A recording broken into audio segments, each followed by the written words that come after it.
Welcome to the Fantasy Audiobook. Naruto started cultivating immortality from creating the six-fold immortal thief.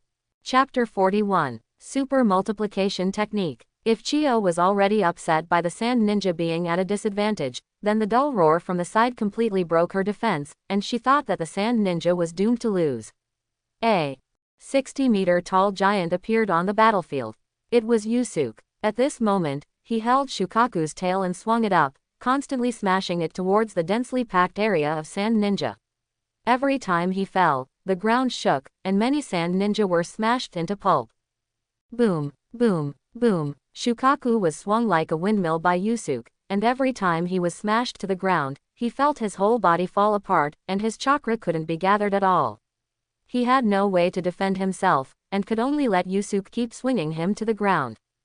It feels so good. The sand splashed wildly, and Yusuke was extremely excited. He felt refreshed by the full force of his body. He even felt that his blood was burning. An extremely powerful force surged from the chi seal and penetrated his whole body, raising his strength to the extreme. Pa! A few minutes later, a crisp sound suddenly rang out. Yusuke only felt his hands lighten. Under the influence of inertia, he staggered and stabilized his body. Looking down, he found that there was only a huge tail left in his hand, and Shukaku had already flown 1,000 meters away, and his body was shrinking rapidly. Soon he turned into a monk and fainted on the ground. Yusuke suddenly felt speechless. He didn't expect Shukaku's tail to be so fragile. It broke after swinging for a few minutes. But it can't be wasted. The tailed beast chakra has always been a good research material. After sealing the nearly 50-meter-long tail into the seal wristband, Yusuke also lifted the multiplication technique, and his body returned to its original state. His figure flashed in front of Fufu. Looking at Fufu, who had already suffered comminuted fractures all over his body and fell into a coma, Yusuke used the four-symbol seal to completely seal Shukaku into Fufu's body. There was no way to remove the seal, and it could not be unsealed at all. We can't let him seal Shukaku. Just as Yusuke made his move, Ebizo and several Sand Ninja elders rushed over to kill him. Chiyo's face changed drastically, and she quickly stopped them, saying, "Stop, you are no match for him." At the same time, the chakra under her feet burst out, and she wanted to use the instant body technique to stop Ebizo and others. Puff! But as soon as Chiyo moved, Orochimaru appeared in front of her, and his soft and boneless hands grabbed her right arm. In an instant, blood splattered, and Chiyo's right arm was forcibly torn off. Chiyo is worthy of being a veteran cage-level powerhouse. Although her strength has not improved significantly, her combat experience is unmatched in the ninja world. At the moment when her arm was torn off by Orochimaru, she used the instant body switching technique to distance herself, and used medical ninjutsu to stop the bleeding and heal herself. But in just these few seconds, the battle on the other side was over. Looking at Ebizo's blown head, Chiyo let out a heart-wrenching roar, "Ebizo!" At this moment, she just felt that the whole world had abandoned her, leaving her alone in this world. First, her son and daughter-in-law were killed by White Fang on the battlefield, then her grandson disappeared, and now even her only brother has left her. Yusuke heard Chiyo's voice, and he took the rock pillars on the ground like magma back to the ground, turned his head and looked at Chiyo, his eyes full of calmness, without the slightest pity. Since it is a war, there is no good or bad, only positions. If you want to kill someone who does not belong to your camp, what's the harm? Ebizo and others are not even shadow-level sand ninjas, and they still want to sneak attack him, so they deserve to die. Speaking of the sealed Fenfuku, Yusuke slowly walked towards Orochimaru. Along the way, both Konoha and Sand Ninja looked at Yusuke with horrified eyes. It was really because Yusuke's battle just now was too horrifying. Even the members of the Akamichi clan could not understand how Yusuke could perform the super multiplication technique so easily and comfortably, and the power was so great. This strength was far beyond the current clan leader Akamichi Choza. If eyes could kill, Yusuke would have been killed thousands of times by Chiyo at this moment. At this moment, Chiyo looked at Yusuke in front of her. Her eyes were terribly cold, and there was only hatred except for the murderous intent. Yusuke just looked at Chiyo and asked, "Teacher, how do we deal with Chiyo?" The sudden change made the Sand Ninja's momentum drop greatly. First, Shukaku was beaten back to his original form, then Chiyo had one of his arms torn off, and finally Ebizo and other Sand Ninja elders were killed. This sudden change in a short period of time made the Sand Ninja present understand that the Sand Ninja had been defeated, and it was meaningless to fight anymore. They had no intention of fighting anymore. For a while, the Sand Ninja was in disarray, and the battle situation deteriorated rapidly. On the contrary, the Konoha ninjas were in high spirits, their adrenaline soared, and they fought more fiercely. The combat power they exerted was far beyond usual, and they beat the Sand Ninjas step by step. Orochimaru glanced at Chiyo, but did not answer. Instead, he asked Yusuke, "Where's Rasa?" Yusuke whispered, "He was seriously injured by my punch and his chakra was sealed. Hisha and the other two were rushing over here with him." Just now, he suddenly felt Shukaku's huge chakra from a few kilometers away, and knew that the war had begun, so he ordered Hazashi and the other two to continue to take Rasa on the road, and he burst out at full speed to help, so that the Sand Ninja's plan did not succeed. Moreover, the situation of the war between the Wind and Fire countries is now very clear, and the Sand Ninja village will definitely lose. He does not need to hide this news that is about to be released. Hearing this, Chiyo's pupils shrank slightly, and the original murderous intent and hatred in her eyes completely disappeared, replaced by disbelief and loss. She did not expect that the Sand Ninja would be defeated so quickly and so thoroughly, and even the new cage was captured. The Sand Ninjas around were even more shocked, and in an instant they lost all their energy and spirit, and no longer resisted. What's more, they have already run out of the battlefield. I am the sinner of the Sand Ninja. Seeing this, Chiyo collapsed and knelt on the ground, tears streaming down her face. She played a certain leading role in this Sand Ninja war, and her goal was to find her grandson. But now her grandson has not been found, and the entire Sand Ninja village has also been involved. This war can be said to be a full-scale war of the Sand Ninja, but now the Sand Ninja elders have been wiped out, the fourth cage has been captured, and the battlefield has been lost. It is impossible to defend the Sand Ninja village with only the part of ninjas left behind. The Sand Ninja can be said to be dead in name only. In order to preserve the Sand Ninja, Chiyo said with difficulty, "I surrender on behalf of the Sand Ninja. I, an old woman, will take all the responsibility for any mistakes." As Chiyo's voice sounded, those Sand Ninjas who had already stopped resisting lowered their weapons, raised their hands in surrender, and allowed the Konoha ninjas to disarm and subdue them. Orochimaru and Yusuke frowned, because once the Sand Ninjas surrendered, Konoha would definitely accept it, and they would also have to protect these surrendered Sand Ninja captives, which would be very troublesome. Looking at Chiyo who was kneeling down, Orochimaru waved his hand, sighed, and said helplessly, "For the time being, seal Chiyo up and bring her back to Konoha with Rasa and the one-tailed Jinchuriki." Yusuke nodded, threw the fuku aside, slowly walked to Chiyo, squatted down, slowly formed seals with both hands, and began to use the sealing technique to seal Chiyo's chakra. Chiyo raised her head and looked at the defenseless Yusuke with hatred. She was struggling whether to fight the opponent now. She was confident that she could kill this guy who killed her brother and ruined the Sand Ninjas with one blow, but as soon as this thought came up, she felt her body trembling instinctively, and cold sweat broke out, as if she would suffer a fatal blow the next moment if she moved. She had never felt this feeling before when she was using Orochimaru, but now she felt it from this young man. This guy is stronger than Orochimaru, much stronger. How old is he? How is this possible? This was the only thought left in Chiyo's mind. She looked at the boy in front of her in disbelief. She could never have imagined that a boy who looked only 14 or 15 years old could be stronger than Orochimaru, a veteran cage-level warrior.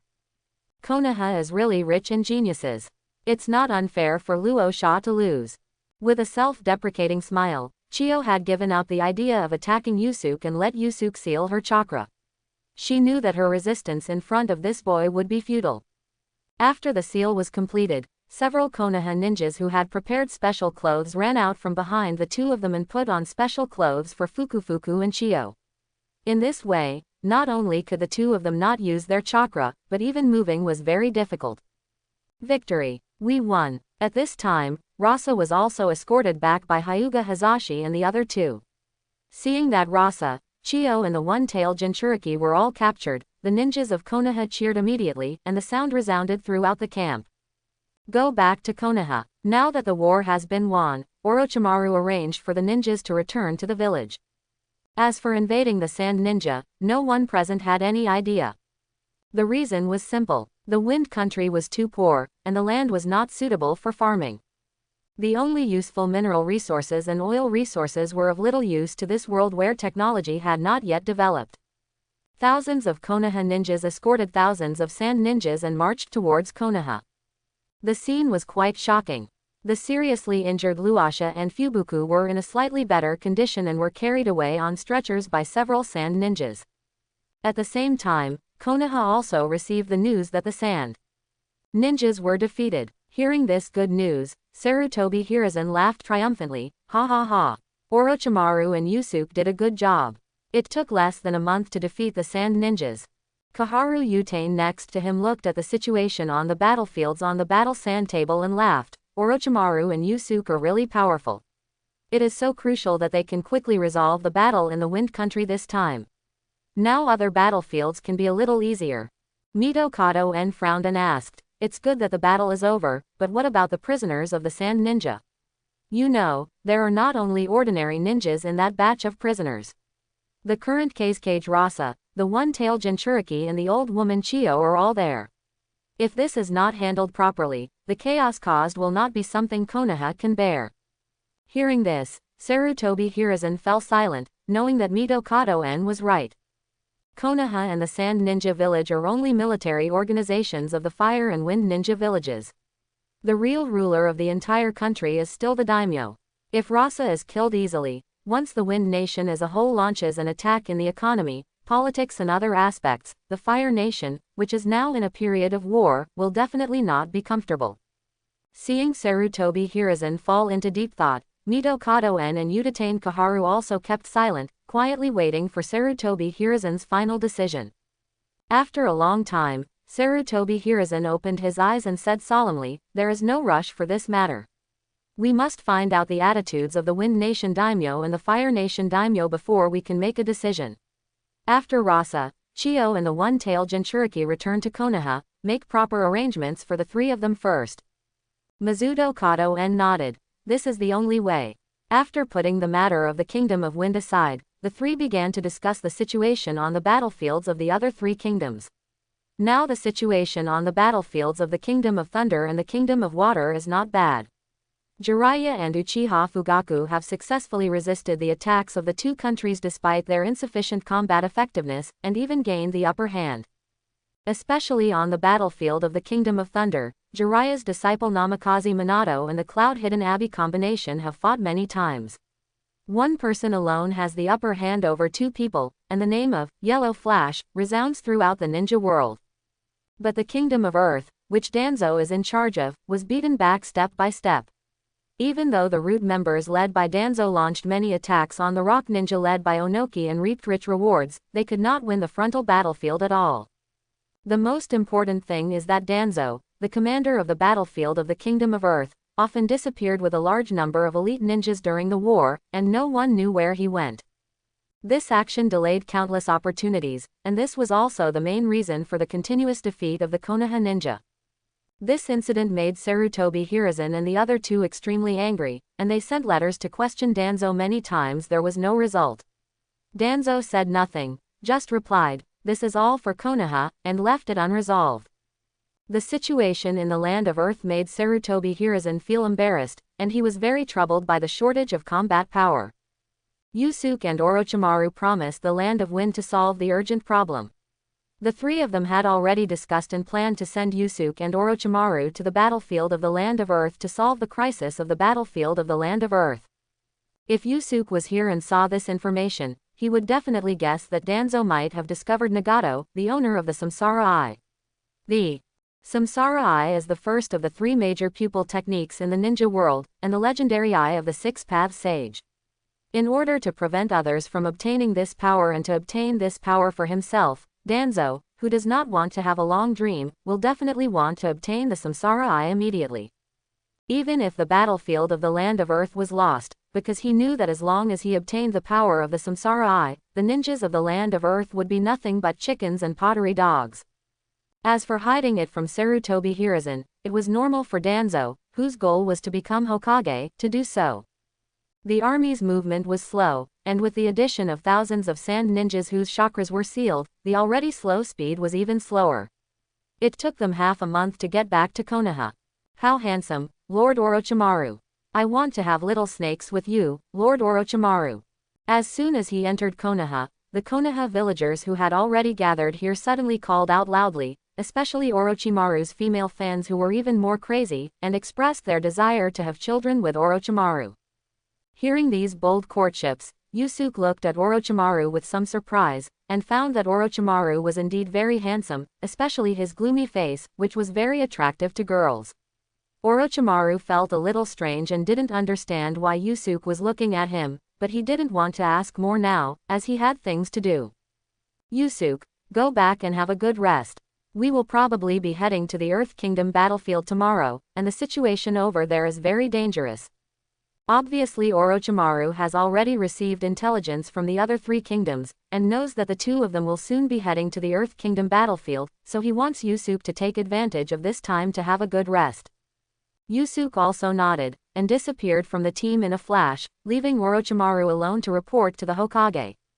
He had been eating ration pills and dry food most of the time in the Wind Kingdom for so long, and now he wanted to have a good meal. As soon as he entered the house, he smelled a familiar fragrance. He saw his father Akimichi Kazuki busy in the kitchen wearing an apron, and his mother was carrying various prepared meals to the dining table. A large table was already full. Shangsuke. Seeing Shangsuke, the mother put down the food, stepped aside, and hugged Shangsuke tightly in her arms. After hugging for a while, the mother let Shangsuke go, and then looked him up and down, and asked while looking at him, "Shangsuke, are you hurt anywhere? Let mom see if you have lost weight."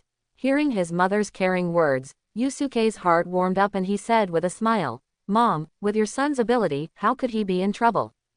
I'm glad you're okay. I'm hungry." After having a nice meal with his parents, the family sat on the sofa and listened to Yusuke telling about the battlefield in the Kingdom of Wind. Even though Yusuke deliberately ignored many details, the two could still hear the danger.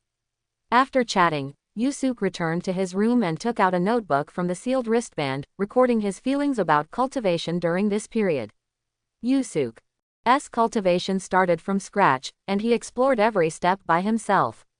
He didn't know what the road ahead would be, so every feeling in the cultivation was very important, and even a detour. The cultivation methods in various novels in his mind were just theories for Yusuke, and most of them were useless. Only a few of them could provide him with some useful ideas. Using this idea and combining it with certain scientific theories, he successfully created the chakra version of the six-story immortal thief representing the digestive system. The success of the six-story immortal thief theory gave Yusuke great confidence, so he has been creating new cultivation methods later, and also set his sights on the motor system and respiratory system, which are one of the 8 systems of the human body, along with the six-story immortal thief. The reason for choosing the motor system is very simple. First, there are many ninjutsu in the ninja world that involve this aspect, especially the yang escape represented by medical ninjutsu and Akimichi's secret technique, which is the representative of the flesh. Second, the organs that make up the motor system are relatively less dangerous. Whether it is bone, joint or muscle damage, it can be quickly restored through medical ninjutsu, and there is no fear of repeated attempts. The last point is that his cheap teacher Orochimaru has a lot of human experimental data, which makes him very familiar with the human body. Now he has succeeded in most of the exercises in the motor system. He has completed the bones and muscles of his limbs. This is also the reason why he can easily hit 10 tons of power on the battlefield this time, and with the instant burst of chakra, he can knock away Shukaku, which weighs 8,000 tons. The rest is the spine and skull, and what he is writing at this time is the speculation about the practice of the big dragon of the spine. As for the respiratory system, it is because of the fairy technique. The breathing method is the main reason for maintaining the fairy technique time. The general fairy mode cannot last too long, and Jiraiya can only last for 5 minutes. The reason why Yusuke can always maintain the sage mode is that he has converted all the chakra in the chi-si seal into senjutsu chakra, so as long as the chi-si seal is not consumed, his sage mode will not exit. However, this will eventually lead to exhaustion, so being able to use breathing techniques to create a breath-eating technique is Yusuke's top priority. After being taught by the White Snake, Fukusaku, and Shima, he also has his own ideas about creating a perfect breathing system and a breathing method based on the Myoboku mountain breathing method. In the cultivation concepts of various novels in the past life, whether it is the various systems of chi and blood, true chi or magic power, the spine is regarded as a bridge connecting heaven and earth. These concepts are likely to be borrowed by the author from the Taoist theory. I have also seen these theories in many film and television works and novels. The main thing is to open up three important roads, the coccyx point, the Jaji point to the Yujin point, so that the essence, chi and spirit will be connected, completing the gathering of the three flowers and reaching the legendary innate state. Quote, but chakra is completely different from true chi and mana. It flows freely between the meridians and acupoints without any blockage. But I also don't have the feeling of the essence, energy and spirit flowing through. So the so-called opening of meridians and acupoints by true chi is not due to blockage. It should be said that it is not because of impurities in the human body that these places are blocked. Maybe I should go find Might Guy and learn how to break through the 8 gates of the 8 gates. Thinking back on the practice during this period, Yusuke also understood the difficulty of creating his own skills from scratch. He had learned about the meridians and acupoints, otherwise it would be impossible to complete the Chi Si seal with acupoints. Now all he can do is to use the fairy chakra to temper the spine and skull as carefully as he exercises his limbs. After recording the insights of his practice, Yusuke sat cross-legged on the bed, using meditation to concentrate his attention, and very carefully used the fairy chakra to temper the spine bit by bit. There are a total of 24 vertebrae, and now Yusuke is tempering the last coccyx, which has the least impact on the human body when there is a problem with the coccyx. With the experience of practicing the limbs, Yusuke successfully completed the practice of 2 vertebrae in just one night. In the morning, Yusuke came to the family's training ground and began to practice boxing to stretch his muscles. After a set of boxing that combined various physical techniques and soft fists, it is worthy of being called the bridge between heaven and earth. After only 2 sections were successfully opened, my explosive power increased by about 20%. This is the tail vertebra at the end, which is basically not used for exerting force. If all of it is opened, how powerful will my power be? The explosive power was enhanced again, and Yusuke was also happy. He took a bath and rinsed his body, then left the Akamichi clan to find Might Dai and learn the 8 gates. After a tour in Konoha, Yusuke found out the whereabouts of Might Dai from the mission center. Or both father and son in the water country battlefield. I can only go to the Hokage's office to ask. After asking around, I didn't expect that both father and son were not there. Yusuke also showed a helpless expression. Now the only place in Konoha that might have the 8 gates of Dunjia is the sealing book in the Hokage's office. But he didn't want to see Sarutobi Hiruzen's hypocritical face, but thinking that he had to have the 8 gates of Dunjia to solve the acupuncture points and meridians, he finally sighed and came to the Hokage's office. In the office, Sarutobi Hiruzen, Orochimaru and the 2 consultants were discussing the strategy and tactics of the land of the earth. Seeing Yusuke push the door in, Sarutobi Hiruzen said in confusion, "Yusuke, why are you here?" Yusuke didn't want to talk too much nonsense with Sarutobi Hiruzen, and went straight to the point. "Hokage, I want the 8 gates of Dunjia in the sealing book. Can you give it to me?" Sarutobi Hiruzen frowned, and his expression became more puzzled. 8 gates of Dunjia. What kind of forbidden technique is this? Is this forbidden technique recorded in the sealing book? He tried hard to recall the contents of the sealed book in his mind. As a Hokage, he had already memorized all the forbidden techniques in the sealed book. He was sure that there was no forbidden technique called 8 gates of ninjutsu. "Yusuke, are you sure that the forbidden technique of 8 gates ninja is included in the book of sealed swords?" Hearing this, Yusuke frowned and stared at Sarutobi Hiruzen. He found that his expression did not look fake, and immediately thought of a possibility, that is, the 8 gates ninja was not created by the forbidden technique master Senju Tobarama as he thought, but was figured out by Might Dai himself. Although Might Dai is famous in Konoha now, it is all irony. The title of 10,000 years genin is not nice. That is to say, before Might Dai used the 8 gates to turn the 7 ninja swordsmen into the 3 rebellious ninjas, the 8 gates ninja was not included in the book of sealed swords. So if I want to learn the 8 gates now, I must go to the water country battlefield to find Might Guy and his son. He showed a bitter smile. he had taken it for granted. Since it was not in the Book of Seals, Yusuke did not intend to waste time, and turned around and walked out the door. Orochimaru stopped Yusuke and asked with a smile, "Yusuke, can you tell me what the 8 gates is?" He knew that Yusuke was not a person who shot without purpose. He must have his own reasons for coming to ask about the 8 gates. The biggest possibility was that Yusuke had a new idea for practice, just like when he asked him to help with the spiritualization technique. This made him even more curious about the 8 gates. What kind of forbidden technique could catch Yusuke's eye? Yusuke. It is a forbidden technique created by a genin in Konoha. It is a move that removes the body's restrictions on chakra and releases excess energy. If one's own potential is huge enough, it is easy to surpass the cage level. Hearing Yusuke's words, Sarutobi Hiruzen, Mito Kato-en and Utane Kaharu all had their eyes lit up and looked at Yusuke with anticipation. Who is the genin who created the 8 gates? They are eager to learn the practice method of the 8 gates. With this forbidden technique, they can build a powerful army, and then no one will be able to covet their position. Before Yusuke could answer, Orochimaru suddenly said, "Since you can get such a powerful power, the price you pay must be equally astonishing. Well, if you use this forbidden technique, you will pay the price of your life if your physical fitness is not up to standard.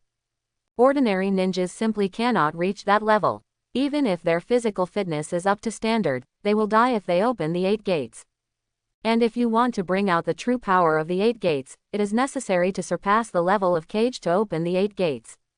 The last 3 gates of the 8 gates can really make a qualitative change in strength, and only by opening the 8th gate to form the 8 gates can one's potential exceed the limit and burst out, otherwise the 8 gates are just a very ordinary forbidden technique." Quote, hearing Yusuke's explanation, Sarutobi Hiruzen and the other 2 immediately understood, and their faces were full of disappointment. They heard that the 8 gates of ninja should be a forbidden technique for physical ninjas. If the physical fitness is not up to standard, it will be life-threatening to perform it by force. As long as the power is strong enough, they can accept this forbidden technique, but according to Yusuke, the physical fitness required is extremely high, and I am afraid that ordinary jonins cannot meet the standard. This is only the difficulty of opening the first gate, so if you want to reach the level of opening the last 3 gates, the physical fitness required can be imagined, and it is estimated that no one in the entire ninja can reach it. If you want a ninja to have such physical fitness, the resources and time spent can be imagined. It is better to keep these resources to cultivate ninjutsu ninjas who are easy to form combat effectiveness. However, as the Hokage, Sarutobi Hiruzen is still qualified in some aspects. After Yusuke's reminder, a figure instantly emerged in his mind. He looked at Yusuke and asked uncertainly, "Yusuke, the person who created the 8 gates of ninja is not Might Guy?" It's him. I can't think of anyone other than him and you who is the most enthusiastic about physical exercise in the whole Konoha.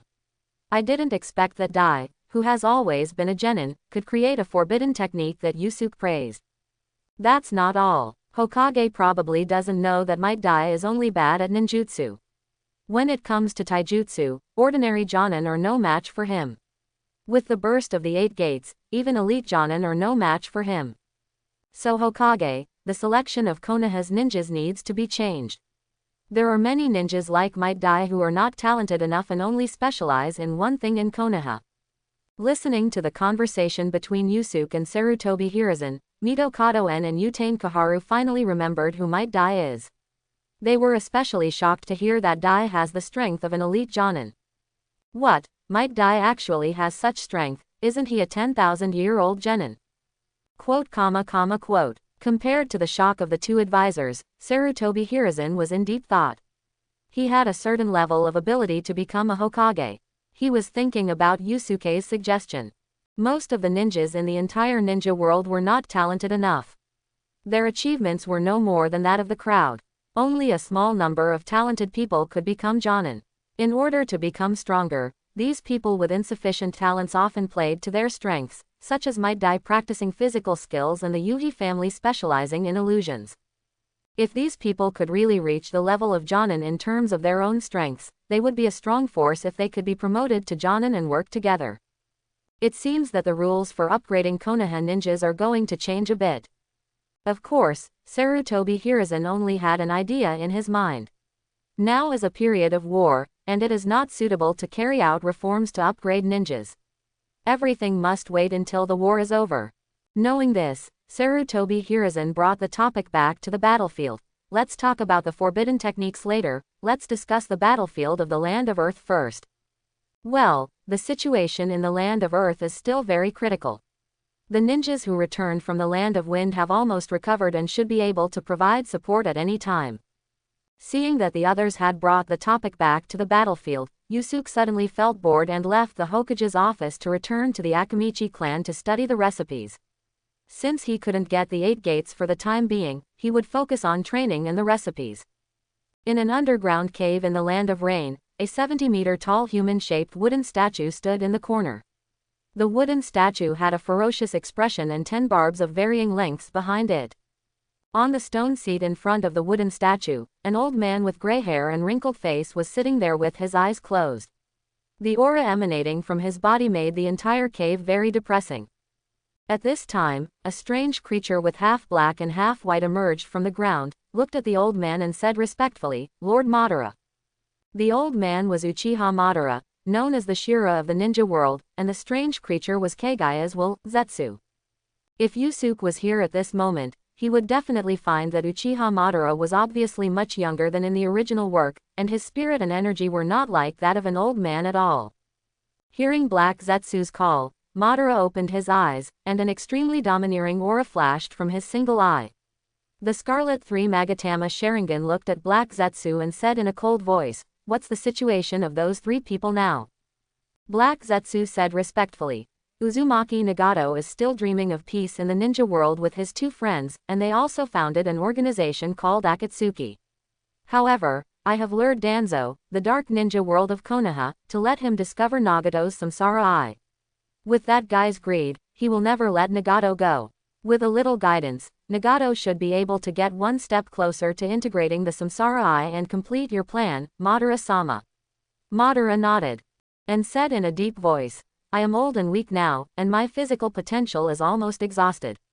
The technique of that little devil has little effect on me, and I can't use it to return to youth.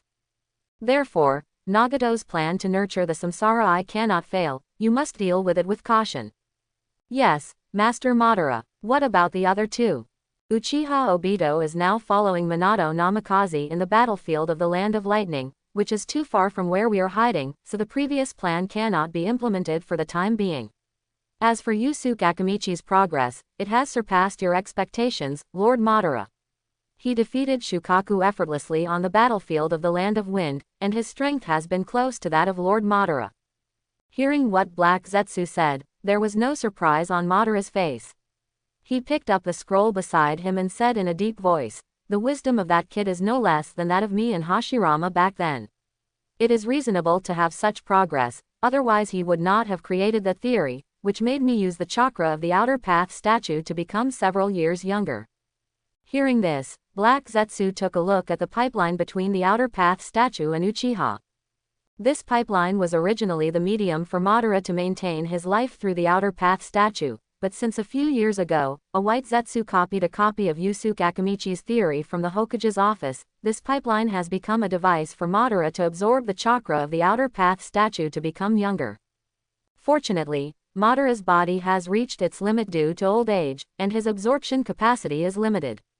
He is only a few years younger, which gives him the ability to fight. "So what do you mean, Master? Now that Konoha lost the battle in the Land of Earth, that brat will definitely be sent to the Land of Earth. You will bring him here, I want to try him out myself, to see if he can be my opponent." Madara had a domineering and proud look on his face. He was looking forward to Yusuke's growth. Since Hashirama's death, he urgently needed an opponent to satisfy his desire to fight. He really wanted to have a hearty battle before he died. "Yes, Master Madara, I will go down and arrange it right away." Black Zetsu nodded, and his body slowly sank into the ground and disappeared. Madara looked at the stone wall of the cave with anticipation, looking forward to the arrival of this battle. 2 days later, except for the seriously injured ninjas who returned from the Kingdom of Wind, the rest had recovered, so Sarutobi Hiruzen asked Orochimaru to lead these people to march towards the Kingdom of Earth. The trees under his feet retreated rapidly, and Yusuke turned his head to look at Orochimaru beside him, and asked curiously, "Teacher, what happened to Rasa and others?" Hearing this, Orochimaru's face was a little ugly, and he said with regret, "After the orders of the advisory group and the daimyo of the Kingdom of Fire, it can be confirmed that as long as the compensation from the Kingdom of Wind is in place, Rasa, Chio, the one-tailed Jinchuriki and the group of sand ninjas we captured will be repatriated." Yusuke couldn't help cursing at the mysterious operation of the Kingdom of Fire and Konoha. Are the daimyo of the Kingdom of Fire and Sarutobi Hiruzen idiots? The Wind Country has already lost the Sand Ninja military organization, so how much strength can it have? If it doesn't take this opportunity to beat the fallen dog, it will also let Luasha and others go back to the mountains. Even if the Fire Nation is sanctioned in other aspects, what loss will it cause to the richest Fire Nation? If this is the result, then what is the point of the Konoha ninjas who died in the Wind Country battlefield? Did they die in vain? Quote. Listening to Yusuke's foul language, Orochimaru's face became even uglier, but at the same time, there was understanding in his eyes. He not only understood Yusuke's anger, but also understood why Sarutobi Hiruzen made such a choice. This is a problem of education. Konoha's Will of Fire has always adhered to the philosophy of Hashirama Senju. As an idealist, Hashirama Senju's philosophy is to win people over with virtue, to impress the leaders of major countries with sincerity, and to teach the villagers through virtues. This is his ideal Will of Fire. Although the Will of Fire has changed, it is essentially an extension of Hashirama Senju's Will of Fire, and the emphasis is still on winning people over with virtue. Sarutobi Hiruzen has received this kind of education since he was a child. Hashirama Senju's peace philosophy and winning people over with virtue have been engraved in his bones. In addition, he is old and has lost his ambition when he was young. He cares more about his position in his heart. It is the best choice for him for Luasha and others to return to the Kingdom of Wind and become Konoha's allies. If Orochimaru had not chosen to believe in the Will of Fire because of some changes, he would not have discovered these problems. Looking at Yusuke, Orochimaru felt that the future of Konoha depended on him, and slowly said, "Yusuke, do you want to be Hokage?" Ha! Yusuke looked at Orochimaru in astonishment. Wasn't he scolding Sarutobi Hiruzen? Why did Orochimaru suddenly ask him if he wanted to be Hokage? What was going on? He smiled a little confused and said, "Teacher, you don't really want me to be Hokage, do you?" Orochimaru. Yusuke, I'm serious. I think only if you become Hokage can you change the entire ninja world. Teacher, are you kidding me? If I become Hokage, I guess the first thing I would do is to kill the daimyo of the Land of Fire. This is something that would be unacceptable to the world.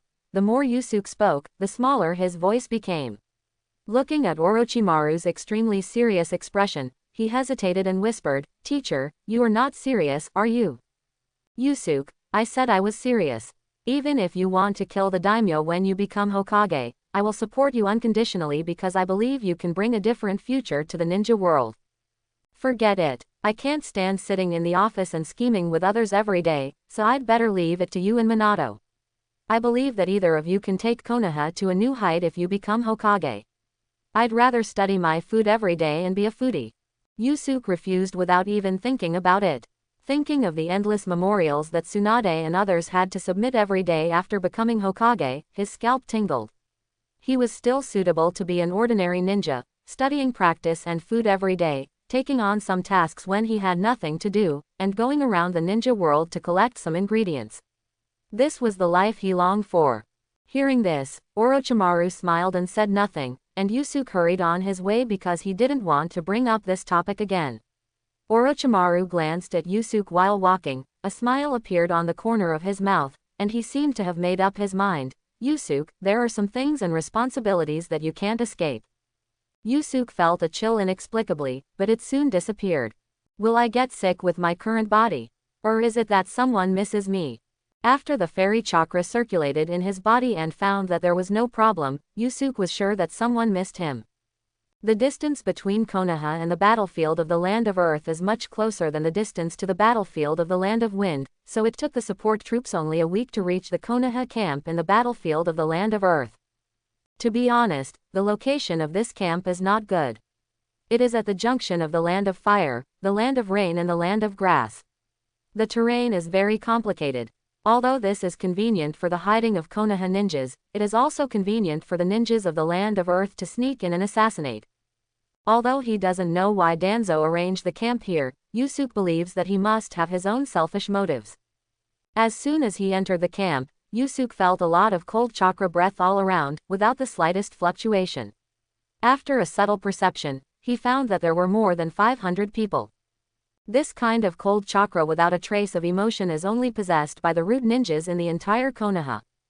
I didn't expect the root to be so powerful, it actually exceeded half of the ninjas on the battlefield of the Land of Earth.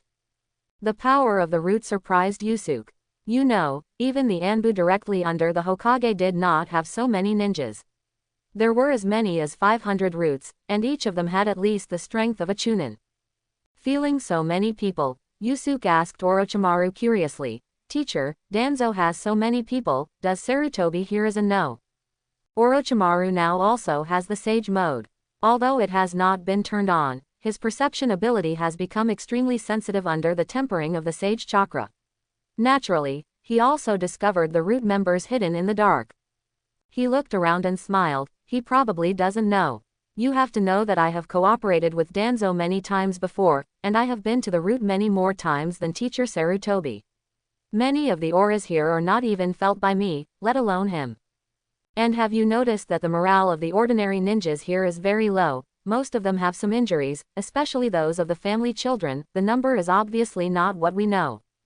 I think Danzo must have asked these family ninjas to take charge of the front battlefield, and after they died in the battle, collect their bodies and blood limit for subsequent experiments.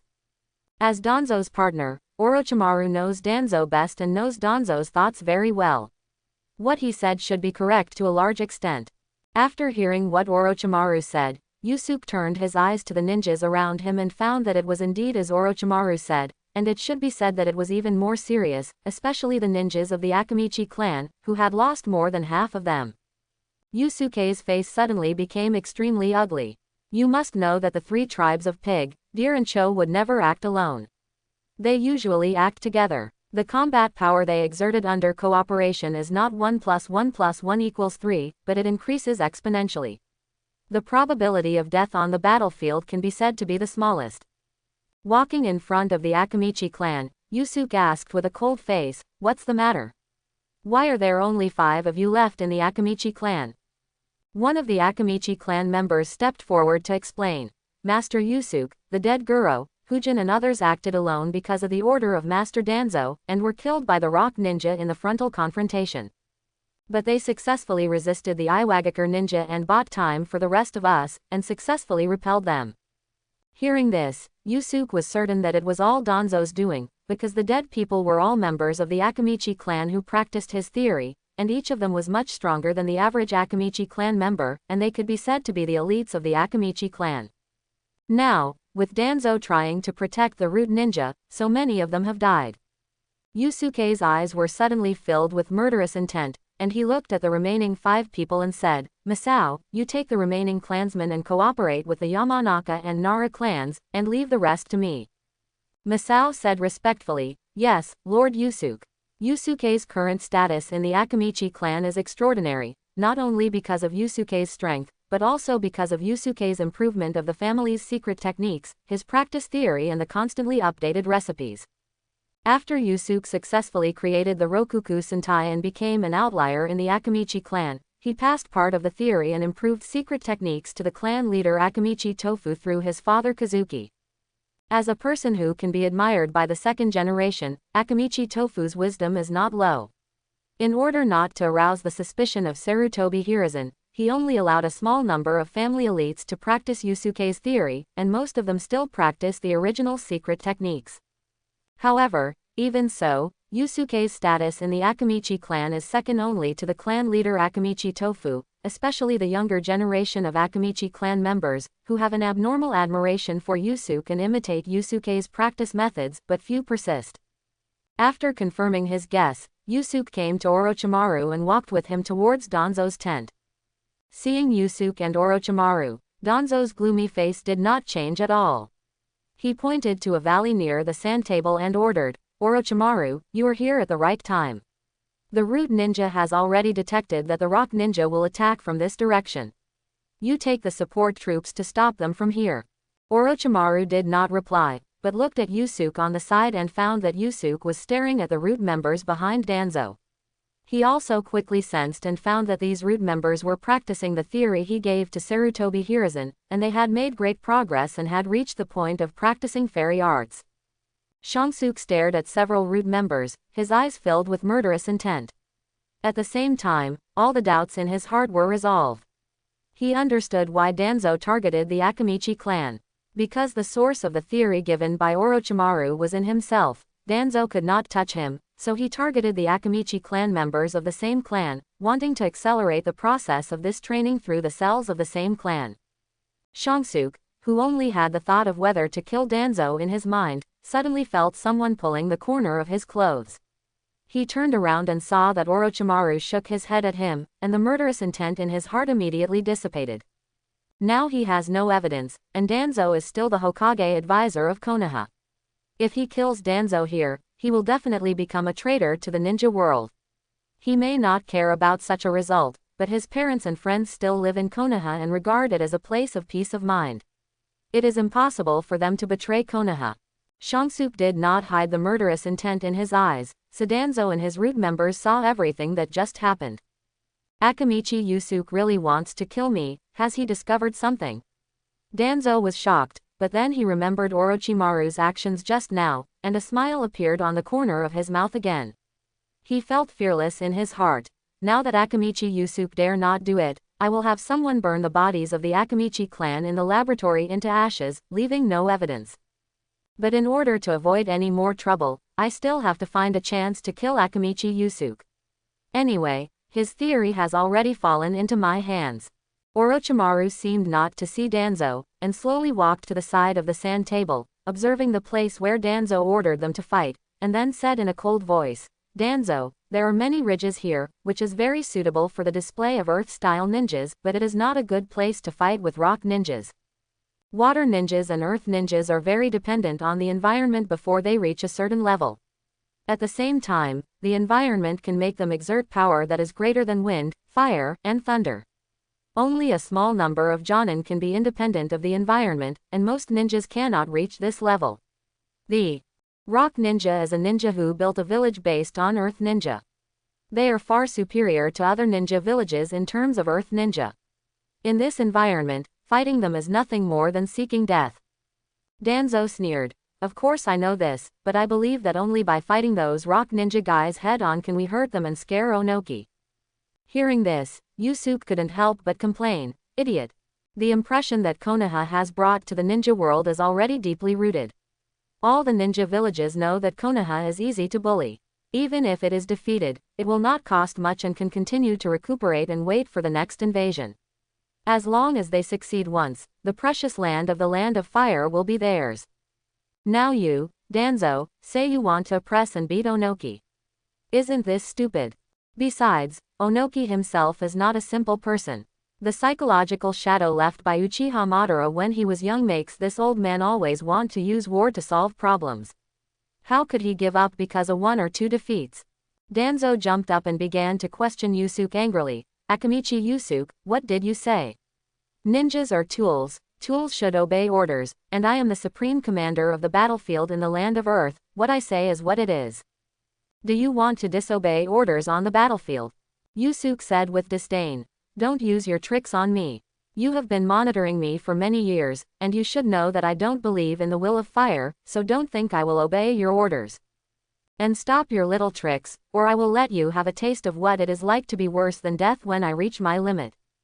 Before the words fell, extremely terrifying chakra burst out from Yusuke's body, and golden flames soared into the sky, overturning the entire tent, and the violent momentum pressed towards Shimura Danzo. In an instant, the entire tent began to tremble, and the ground began to crack from under Yusuke's feet. Bang, bang. Danzo and the root ninjas behind him all knelt on the ground, leaving a large hole. Danzo felt as if a mountain was pressing down on his back, so heavy that he couldn't move at all. He raised his head with difficulty, showing disbelief. How is this possible? Has his strength reached the level of the teacher? He had only felt this kind of terrifying aura from the angry Senju Tobirama and the first-generation Senju Hashirama. The other ninjas in the camp were also startled by the sudden movement, and they all cast their eyes towards the burning tents in the middle, wondering what happened inside. All the root members hiding in the dark appeared, took out their kunai and shurikens, and looked at Yusuke vigilantly, ready to rescue Danzo at any time. Hinata Hazashi looked at Inuzuka Sume and Aburame Shiwei beside him, swallowed his saliva and said, "Fortunately, Lord Yusuke is magnanimous and did not pursue the disrespect of the three of us. Can such terrifying chakra really be possessed by humans?" Inuzuka Sume and Aburame Shiwei also nodded repeatedly, looking at Yusuke with lingering fear. Yusuke retracted the chakra, looked at Danzo kneeling on the ground with disgust, turned around and walked towards the tent assigned to him. Wherever he passed, the root ninjas subconsciously made way for Yusuke to pass through. As his body relaxed, Danzo felt as if he had walked away from death. He supported himself with his hands and gasped for breath. His whole body was already drenched in cold sweat. Seeing this, Orochimaru smiled and said, "Danzo, I advise you not to provoke Yusuke, otherwise he will really risk becoming a traitor and kill you. If you don't believe me, you can try." Taking a deep breath, Danzo suppressed his fear and turned around and said, "Orochimaru, you are his teacher, and you just watched Akamichi Yusuke act recklessly and even ignored you." Seeing that Danzo still wanted to sow discord, Orochimaru's eyes flashed with disdain and smiled, "Actually, compared to you and Sarutobi teacher, I am more willing to believe and listen to Yusuke." Soon after, Orochimaru pushed the door and walked into the tent. Looking at Yusuke who was sitting there meditating, he couldn't help but sigh and reminded him, "Yusuke, you were too impulsive just now. Danzo is a vengeful person. If you humiliate him like this, he will definitely find a way to get rid of you." Yusuke opened his eyes, a confident smile appeared on the corner of his mouth, and he said, "Teacher, this is what I want. Danzo is a rat in the sewer. He will only be played some shady tricks behind the scenes. Keeping him in the sewer will only disgust people. So I want him to walk out of the sewer. The rats that come out will become food for cats. As the saying goes, a dog that bites doesn't bark. He must make Danzo eager to kill him, or even send root ninjas to kill him or do it himself. Only in this way can he have a chance to stay in Konoha after killing Danzo. Otherwise, if this old guy keeps making trouble behind his back, he may not be in trouble, but his family and friends may not be." Having lived in Konoha for so many years, he had already identified with his parents, teachers, friends, and family. He also wanted to protect these people, but he didn't want anything to happen to them. Of course, all of this was based on strength. Now he was confident that he could deal with all of Danzo's methods and defeat them with force. That's why he burst out with his momentum and blew away the tent, forcing Danzo to kneel in front of him and embarrass himself in front of all the Konoha ninjas. Orochimaru showed a look of realization and said in surprise, "I didn't expect that Yusuke would be so scheming." Because in his impression, Yusuke was a practitioner who loved to eat and cook. His likes and dislikes could be seen from his face, and his actions were even more straightforward. As long as he was attentive, he could tell. He didn't expect that he would actually set a trap for Danzo. Yusuke rolled his eyes and said unhappily, "I just don't like to intrigue with others, but that doesn't mean I won't. Since Danzo wants to kill me and threaten my family and friends, I won't let him live until that time. As long as you are happy, just ask if you need help. Your teacher still has some means." Shangsuke nodded and said in a deep voice, "If you need it, I will. But teacher, should we still listen to Danzo's orders? You know, fighting there is not good for us. Rock Ninja is not Sand Ninja Village. Whether it is strength or the number of ninjas, it is not comparable to Sand Ninja. Onoki is the only blood-eliminated ninja in the current ninja world. His strength is unfathomable. If the two of us fight alone, we will not be able to get rid of him in a short time. Onoki's strength is very strong, which is recognized by the ninja world. As the only blood-eliminated ninja, the power of dust release is real. No one can be hit and still intact." Shangsuke just praised Orochimaru a little bit. He didn't have the confidence to defeat Onoki, even if he is not now. Hearing this, Orochimaru frowned and said coldly, "Danzo is a very tough guy. In addition, you just lost his face. Now he can't listen to anyone's perseverance at all. He will only go his own way, so we still have to fight near that valley. There is nothing that can be done about it. Ninjas have been taught since childhood to be tools of the superiors, and they have long accepted this identity in their hearts. They don't even know that this kind of education is just a concept created by the superiors for the purpose of ruling.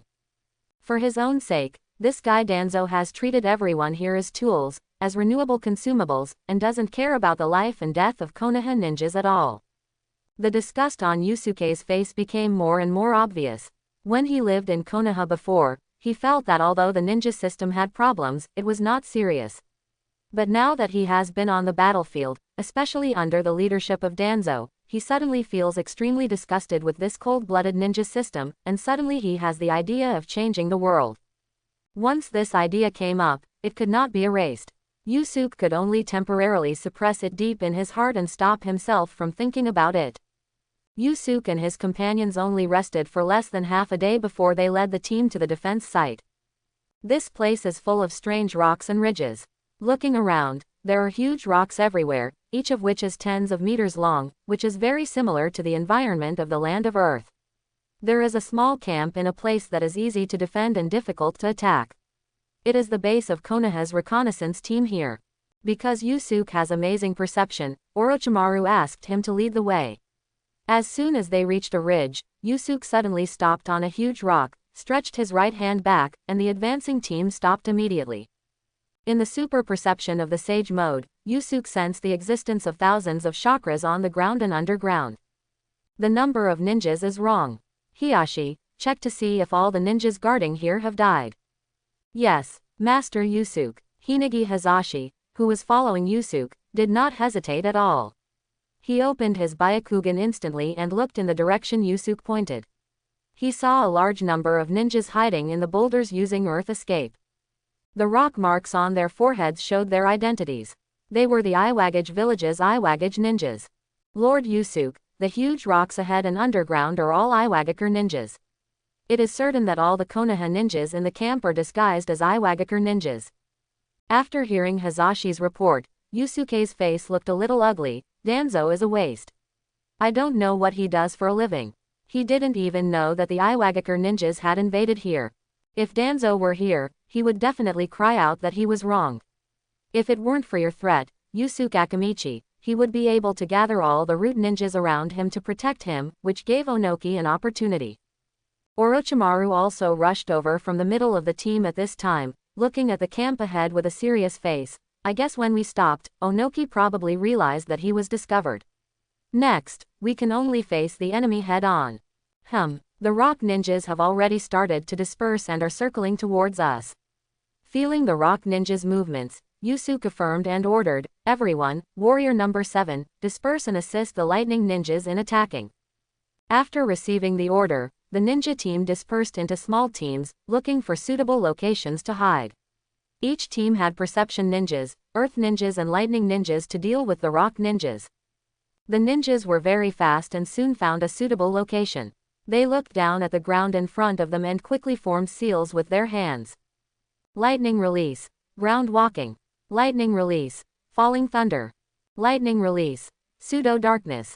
Following the precise report from the sensing ninja, countless lightning bolts fell from the sky and struck the ground below. Earth escape. Earth array wall. Water style. Water wall.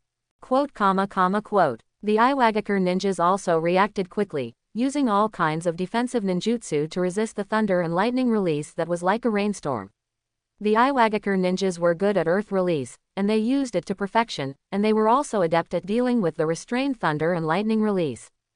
Konoha's thunder and lightning sea attacks had no effect at all, and were all blocked. The Iwagakure ninjas also took this opportunity to come out from underground and inside the boulders, throwing out shurikens, kunai and other weapons, which fell from the sky like a rainstorm, attacking the Konoha ninjas. A short figure rose into the sky from behind the Iwagakure ninjas and floated in the air.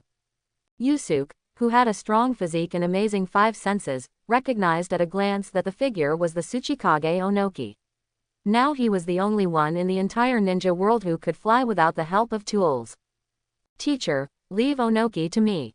After saying that, Yusuke exerted force on his feet, the ground cracked instantly, and he jumped 100 meters high and rushed towards Onoki. His speed was so fast that he closed the distance by half in the blink of an eye. Seeing that Yusuke could easily jump 100 meters high, Onoki's expression was unusually solemn as information about Yusuke appeared in his mind. This kid must be Yusuke Akamichi. Fortunately, I came here in person. With his strength, Wangtu, Huogong and others are really no match for him. But then he laughed again. But young people are indeed young people. They get carried away when they have a little strength. They can't fly. If they jump into the air rashly, they will only become a sitting duck. Dust release. Original realm stripping technique. Onoki stretched out his hands, and with a low shout, a white chakra ball appeared in front of Yusuke, and then a square white barrier quickly spread outward. Looking at the dust release barrier spreading towards him, Yusuke's expression was a little disdainful. This Onoki doesn't really think that I can't move in the air. With the attack speed of dust release, how can it hit me? In the air, the chakra under Yusuke's feet gathered and turned into a stone. Yusuke exerted force with his feet again, and his figure instantly rose high. In Onoki's shocked eyes, he dodged his dust release attack, and then saw stones appear under Yusuke's feet. Through the powerful explosive power of his legs and chakra, and with the help of the reaction force of stepping on the stones, they moved rapidly towards him in the air. You can also use this method to move. Onoki is very clear about the difficulty of Yusuke's method of borrowing power in the air, otherwise this method would have been popularized throughout the ninja world long ago, and Yusuke would not be the only one who can do it. Of course, Onoki is powerful and experienced in combat, and his shock was only for a moment. After reacting, he immediately moved at high speed in the air. Through his previous observations and the information in his mind, he understood that Yusuke was physically strong and his close combat ability was simply incomparable to him, so he distanced himself from Yusuke and began to use dust release for long-range attacks. Onoki continuously fired dust release beams of light, slashing down and sweeping, and Yusuke kept dodging. Yusuke's body quickly rose up, and a white chakra beam of light bombarded the position where he was just now, instantly decomposing the stone used for borrowing power and disappearing. I was a little too arrogant. I thought I could fight Onoki in the air. I didn't expect that my movement speed in the air is not as fast as Onoki's. I have to find a way to move the battlefield to the ground. Thinking of this, Yusuke stopped condensing the stones and let gravity accelerate him. He began to fall rapidly downward. Seeing this, Onoki quickly turned around and chased after Yusuke, while constantly launching dust release attacks, trying to use dust release to decompose Yusuke into molecules. After dodging the dust release attack, Yusuke landed steadily on the ground and shouted to the Konoha ninja behind him, "Don't get close to the battle area between Onoki and me." The damage of dust release is so terrible that even Yusuke didn't dare to try it easily. If the Konoha ninja below was hit by it, they would probably die immediately, so Yusuke thought it would be better to keep them away from the battlefield between him and Onoki. After saying that, Yusuke rushed to fight with the rock ninja, and began to move at high speed between the boulders, constantly jumping on the top of the rock ninja's head, making Onoki stretched to the limit and dare not blast dust release directly from above.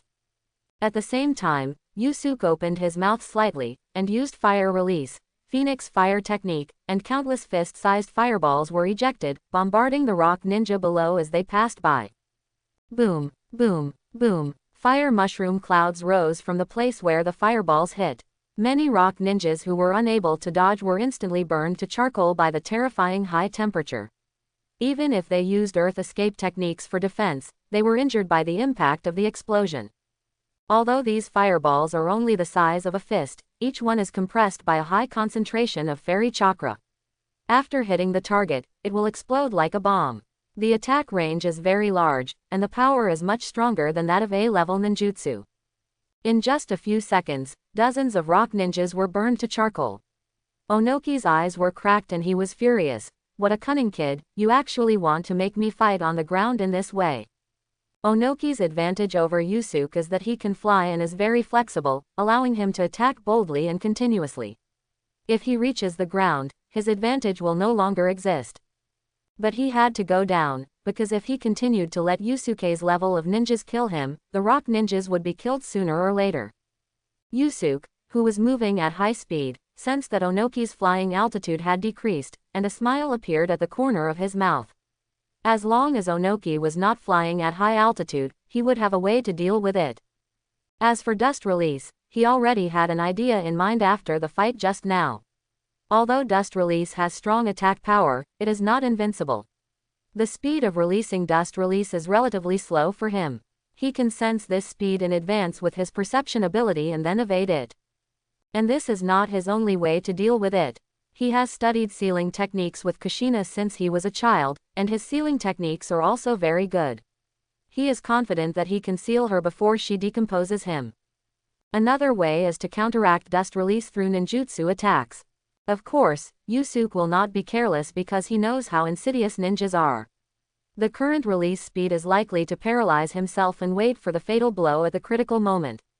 My height and physique are much inferior to Yusuke Akamichi. I am at a disadvantage in fighting on the ground. It is better to fight by flying at low altitude. Onoki stopped descending when he reached a certain height, and then began to fly rapidly at low altitude, chasing Yusuke.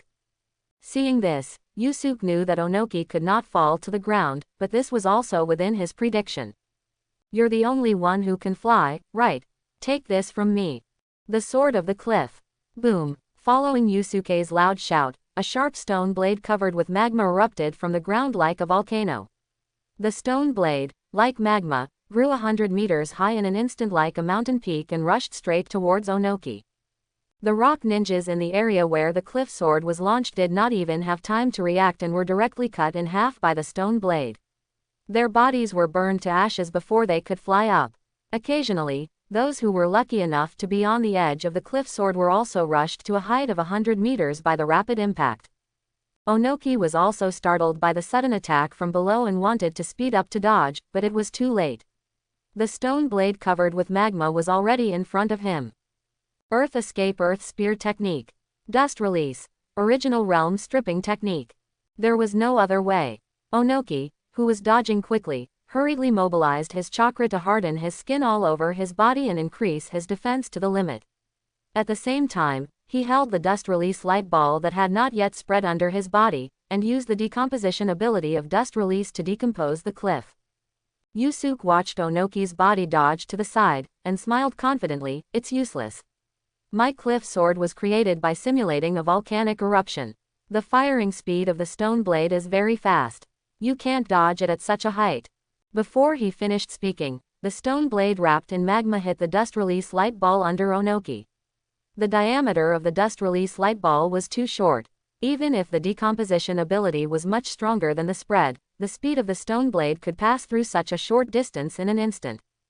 Bang! The stone blade shot up into the sky and stopped there steadily, blood splattered, and Onoki's body floated into the air like a fallen leaf. No explosion. It seems that I still underestimated the decomposition ability of dust release. With a diameter of less than 10 centimeters, it can completely decompose the magma wrapped on the surface of the stone blade. It is only the stone blade that caused the damage. Shangsuke frowned. The cliff sword has multiple damages. Not only does it have the sharpness of the stone blade and the rapid upward impact force, but it also has the power of the explosion of fire release compressed to the extreme. The magma wrapped outside the stone blade is the fire release compressed to the extreme. The magma is only too high in temperature to make the stone blade appear in magma state, not molten release. In this case, let's do it again and completely destroy Onoki. Looking at Onoki falling into the distance, Yusuke's eyes showed a strong murderous intent. He didn't want something like Luasha to happen again, so...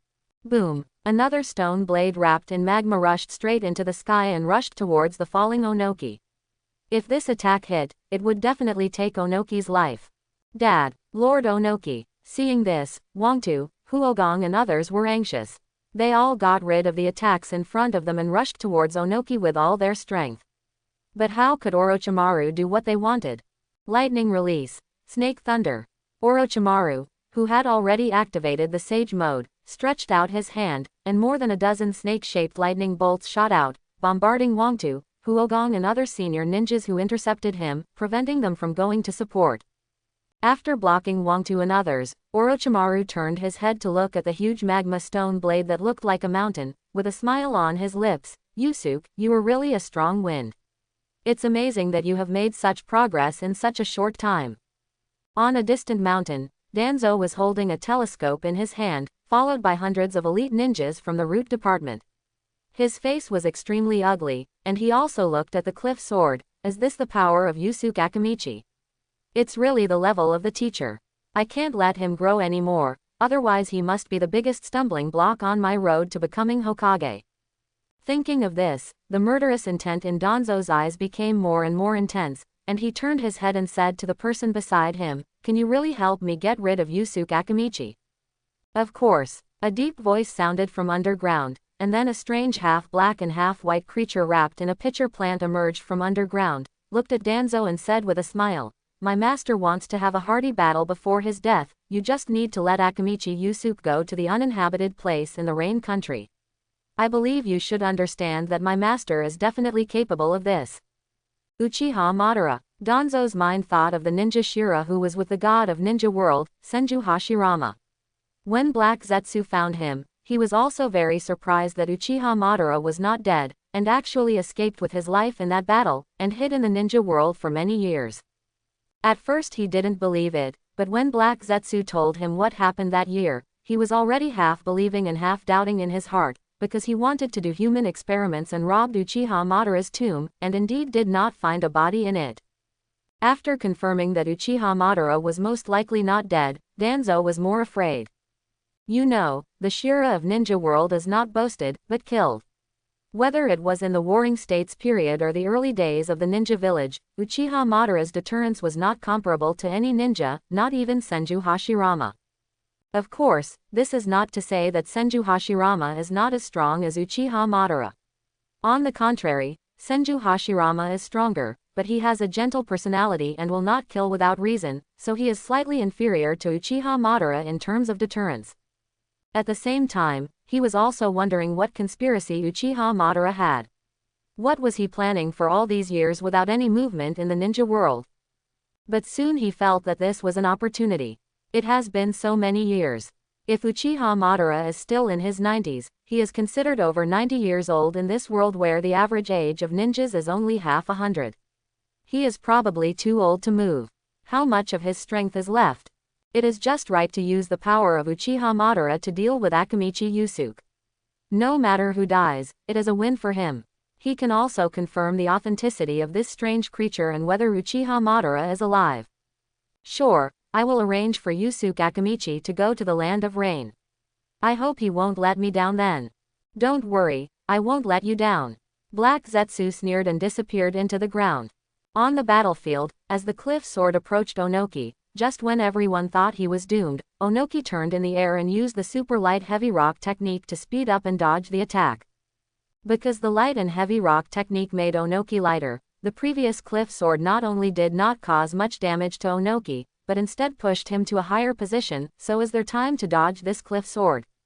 Yusuke frowned, and a series of stone blades wrapped in magma sprayed out from the ground, rushing straight to Onoki's path. But now Onoki's figure has been reported. This attack from the ground is not a big threat to him, and he easily dodged it. Onoki dodged the attack of the cliff sword and covered his wound with his right hand, using simple medical ninjutsu to stop the bleeding. The previous attack of the cliff sword broke through the defense of the earth-style spear and opened a huge hole in his abdomen.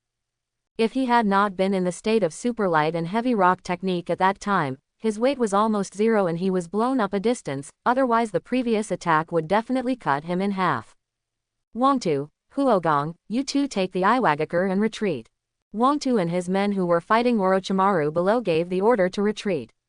The battle between him and Yusuke had affected a large area, and ordinary ninjas could not even withstand the aftermath of the two of them. Yusuke had been moving at high speed in the Iwagakure, which prevented him from performing dust release as he wished. He had to control the attack range of dust release every time to prevent it from affecting his own people.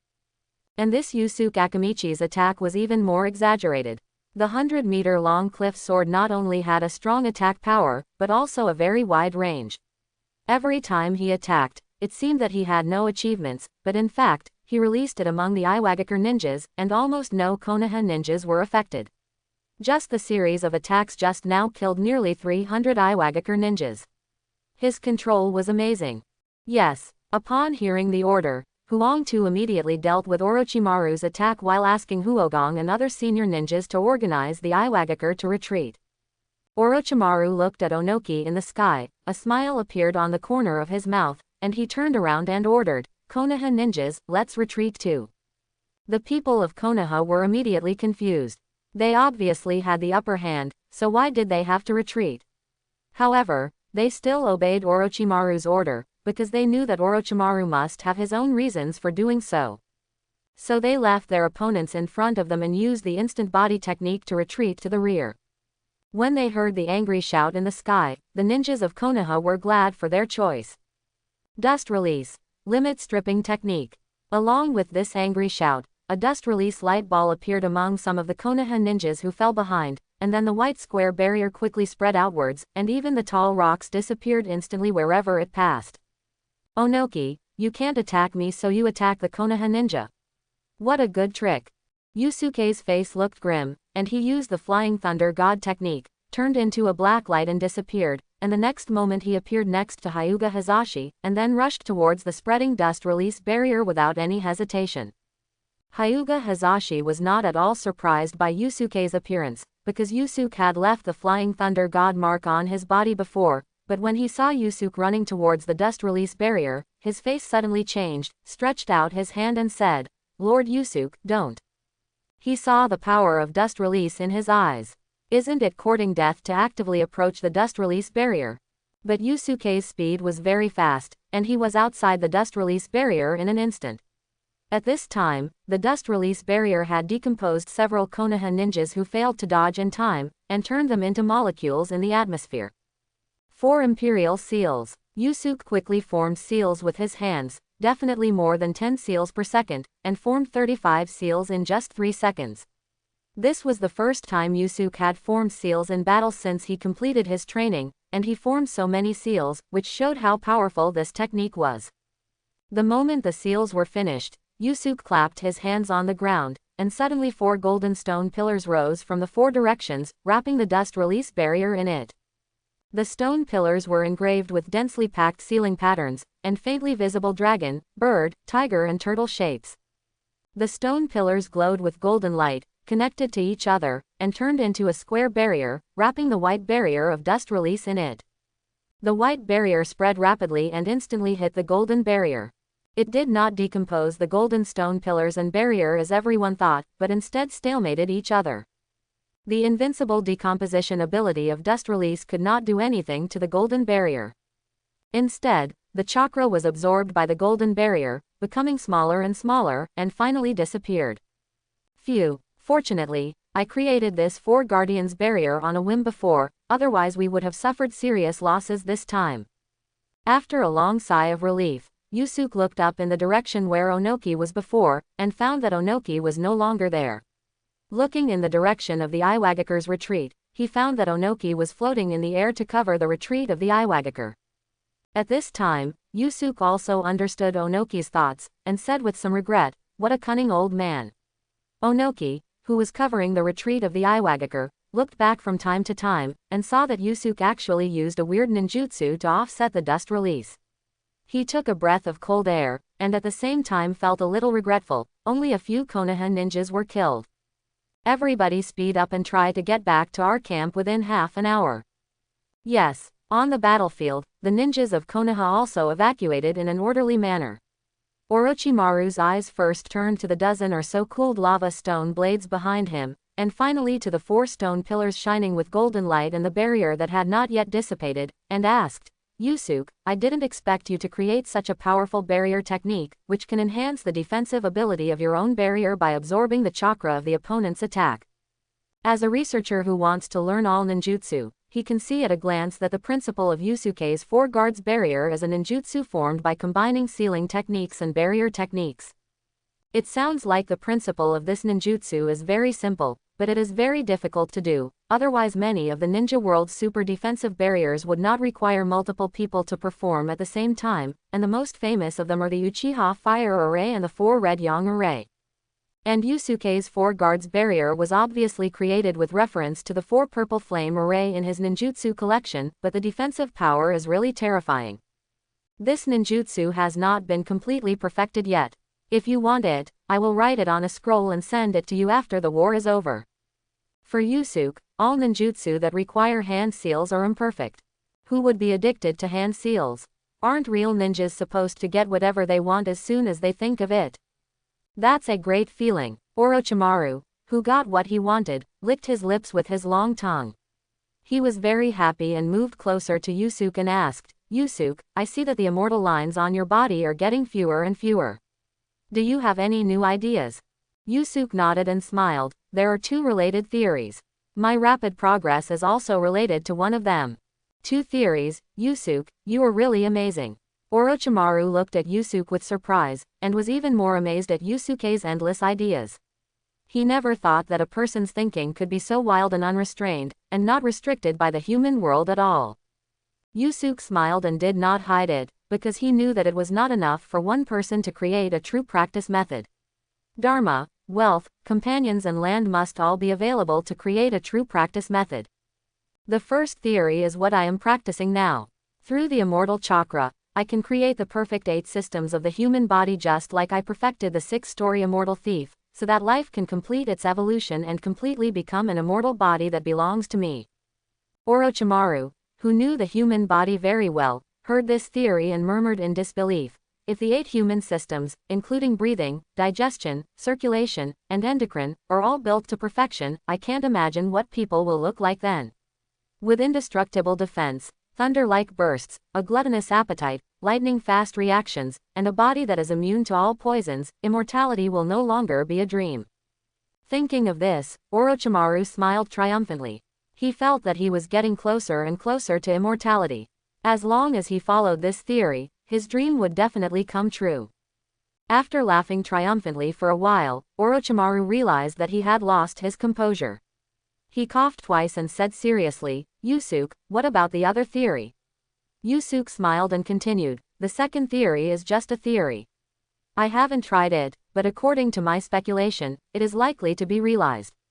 And as long as it is realized, immortality is just the most basic. Hearing this, Orochimaru was even more shocked.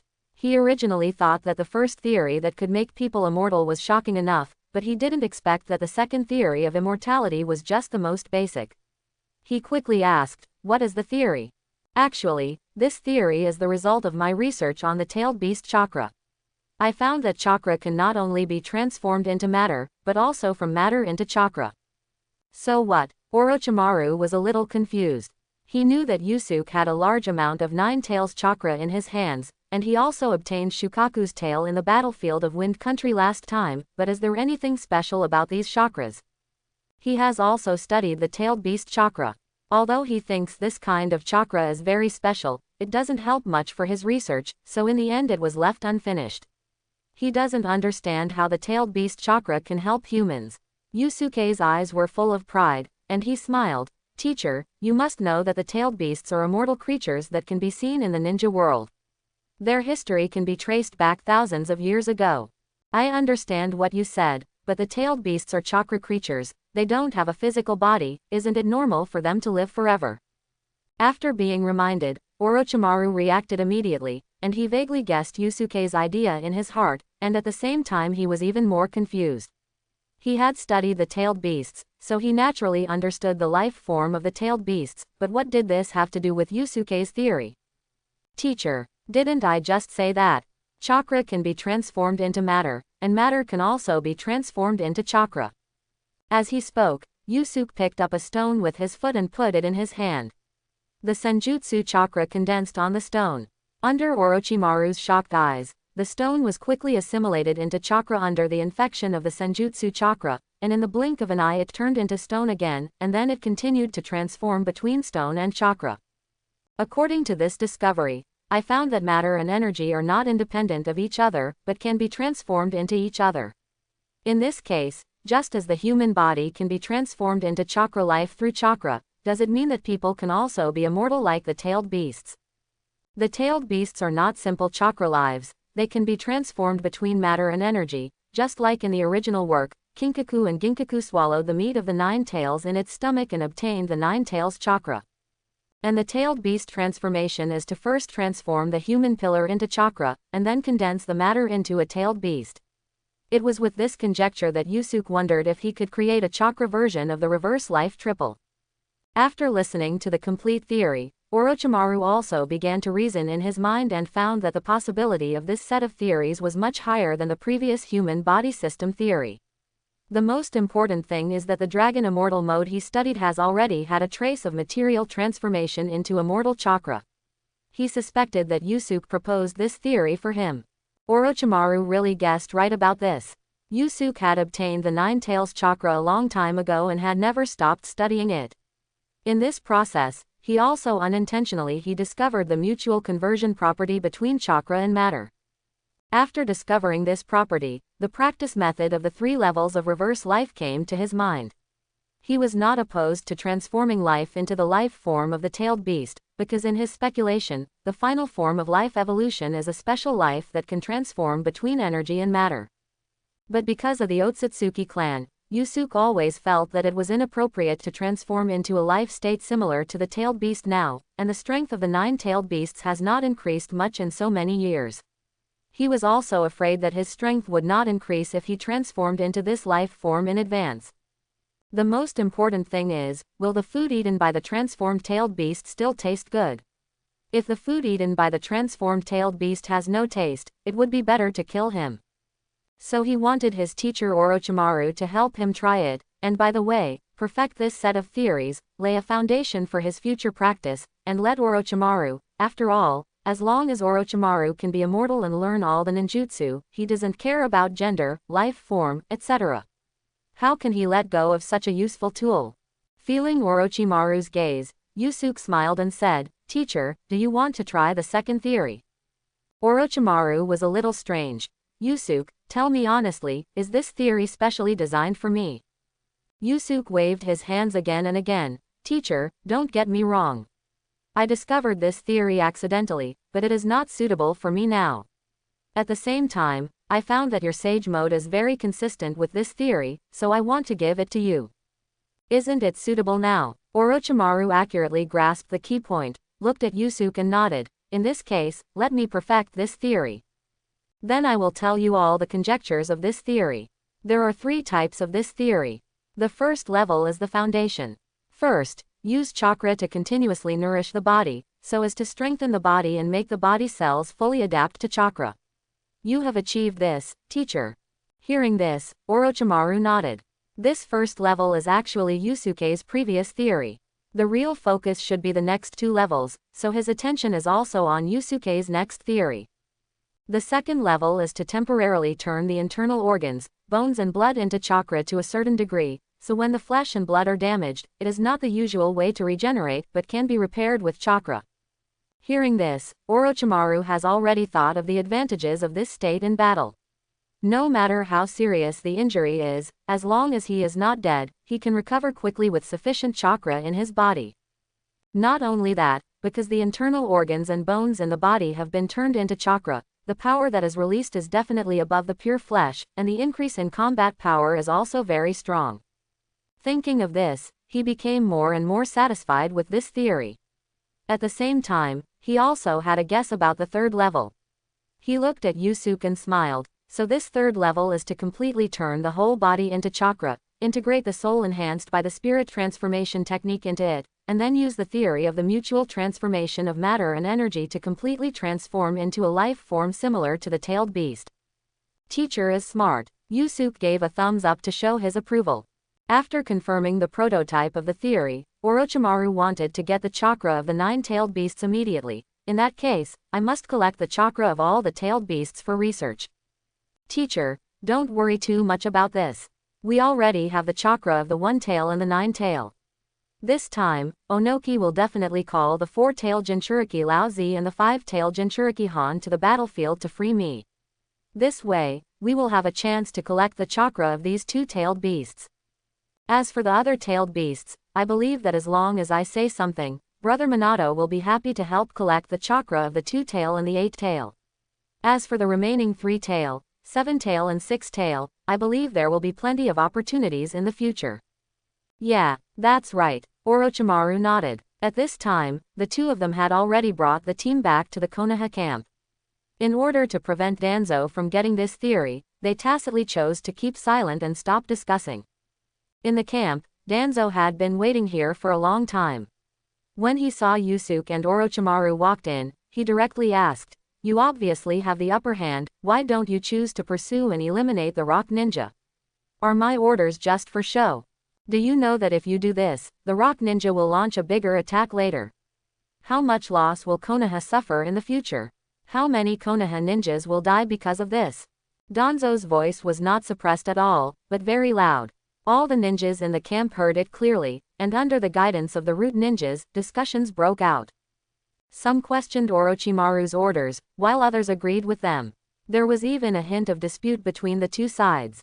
A trace of disdain appeared on Yusuke's lips, and he also said in a loud voice, "If you want us to chase them, then Onoki, you, Lord Danzo, will deal with it yourself, so that Teacher Orochimaru and I can free up our hands to kill the Rock Ninja.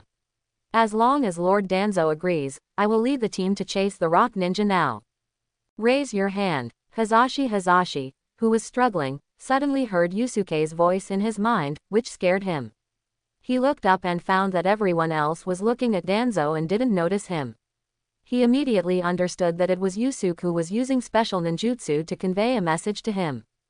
After a little thought, Hazashi decided to stand on Yusuke's side and immediately stepped forward and said, "Danzo, I think Yusuke is right. We can't rely on ordinary ninjas like us to fight. You and the Anbu members you lead are obviously stronger than us. If you join the battle, those Iwagakure will probably be beaten to a pulp." "Yes, Master Danzo, as the commander of Konoha in the Land of Earth, how can you let the more powerful Anbu members guard the camp?" "Yes, obviously, the Anbu ninjas are stronger, so why not let them go to the battlefield? It was like this before, where did the Anbu ninjas go? That's why we were defeated in the battle with the ninjas from the Land of Earth." With Hazashi's words, many ninjas who were dissatisfied with Danzo also stood up and began to question why Danzo had been hiding in the back and not going to the front line to participate in the battle. Danzo's heart was boiling with murderous intent, and his face was very ugly as he looked at the leader Hazashi. If this guy hadn't spoken, there wouldn't be so many people questioning him, causing him to have to give an answer now. Anbu ninjas have their own tasks, how could they stay by my side forever? So what exactly is the mission? I wonder if Mr. Danzo can reveal a little bit. The Anbu mission concerns Konoha's important affairs and there is no need to reveal anything to ordinary ninjas. Then why is it that everyone in the village knows about the missions carried out by the former Anbu minister, Lord White Fang? This should mean that the missions of the Anbu can be revealed, or that some failed missions can be revealed. I don't believe that the Anbu members led by Lord Danzo have a 100% mission completion rate. Seeing Yusuke being so aggressive, Danzo's face became more and more ugly. At the same time, he also faintly heard the ninjas around him starting to talk about White Fang. He understood that Yusuke did this because he was sure that he couldn't explain it. If he didn't say it, the thousands of ninjas in front of him would never give up. They would definitely dig up White Fang's old accounts, and if they traced it back to him, everything would be over.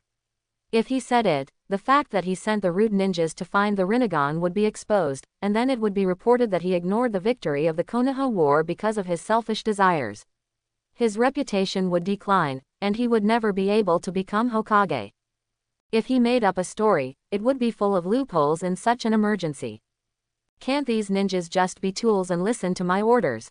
Cursing in his heart, Danzo coughed lightly and said seriously, "What happened to White Fang was an accident. The ninja who was saved by White Fang felt guilty about the loss he caused to Konoha, so he spread the news without authorization. By the time the Hokage and I reacted, everyone knew about it. But we have severely punished that guy afterwards and ensured that there will be no more mission leaks. He can only smooth things over now. Anyway, that guy had been dealt with secretly by him a long time ago, and he would find nothing even if he wanted to track him down. Since the Anbu ninjas have missions, then Danzo-sama should not have any missions. Then why doesn't Danzo-sama go to the battlefield himself?" Chapter 51. I am the commander of the battlefield in the Land of Earth, and I am also the advisor of the Hokage and the head of the Anbu. How can I go to the front line and take risks? Danzo was somewhat disdainful in his heart. Could this Akamichi Yusuke be a fool? He actually asked such an idiotic question. Hearing this, Yusuke showed a triumphant smile at the corner of his mouth. He was waiting for this sentence. The Konoha F4 led by Sarutobi Hiruzen was afraid of the death of Senju Tobarama in the First Ninja World War, and believed that the Hokage who led Konoha should not take risks easily.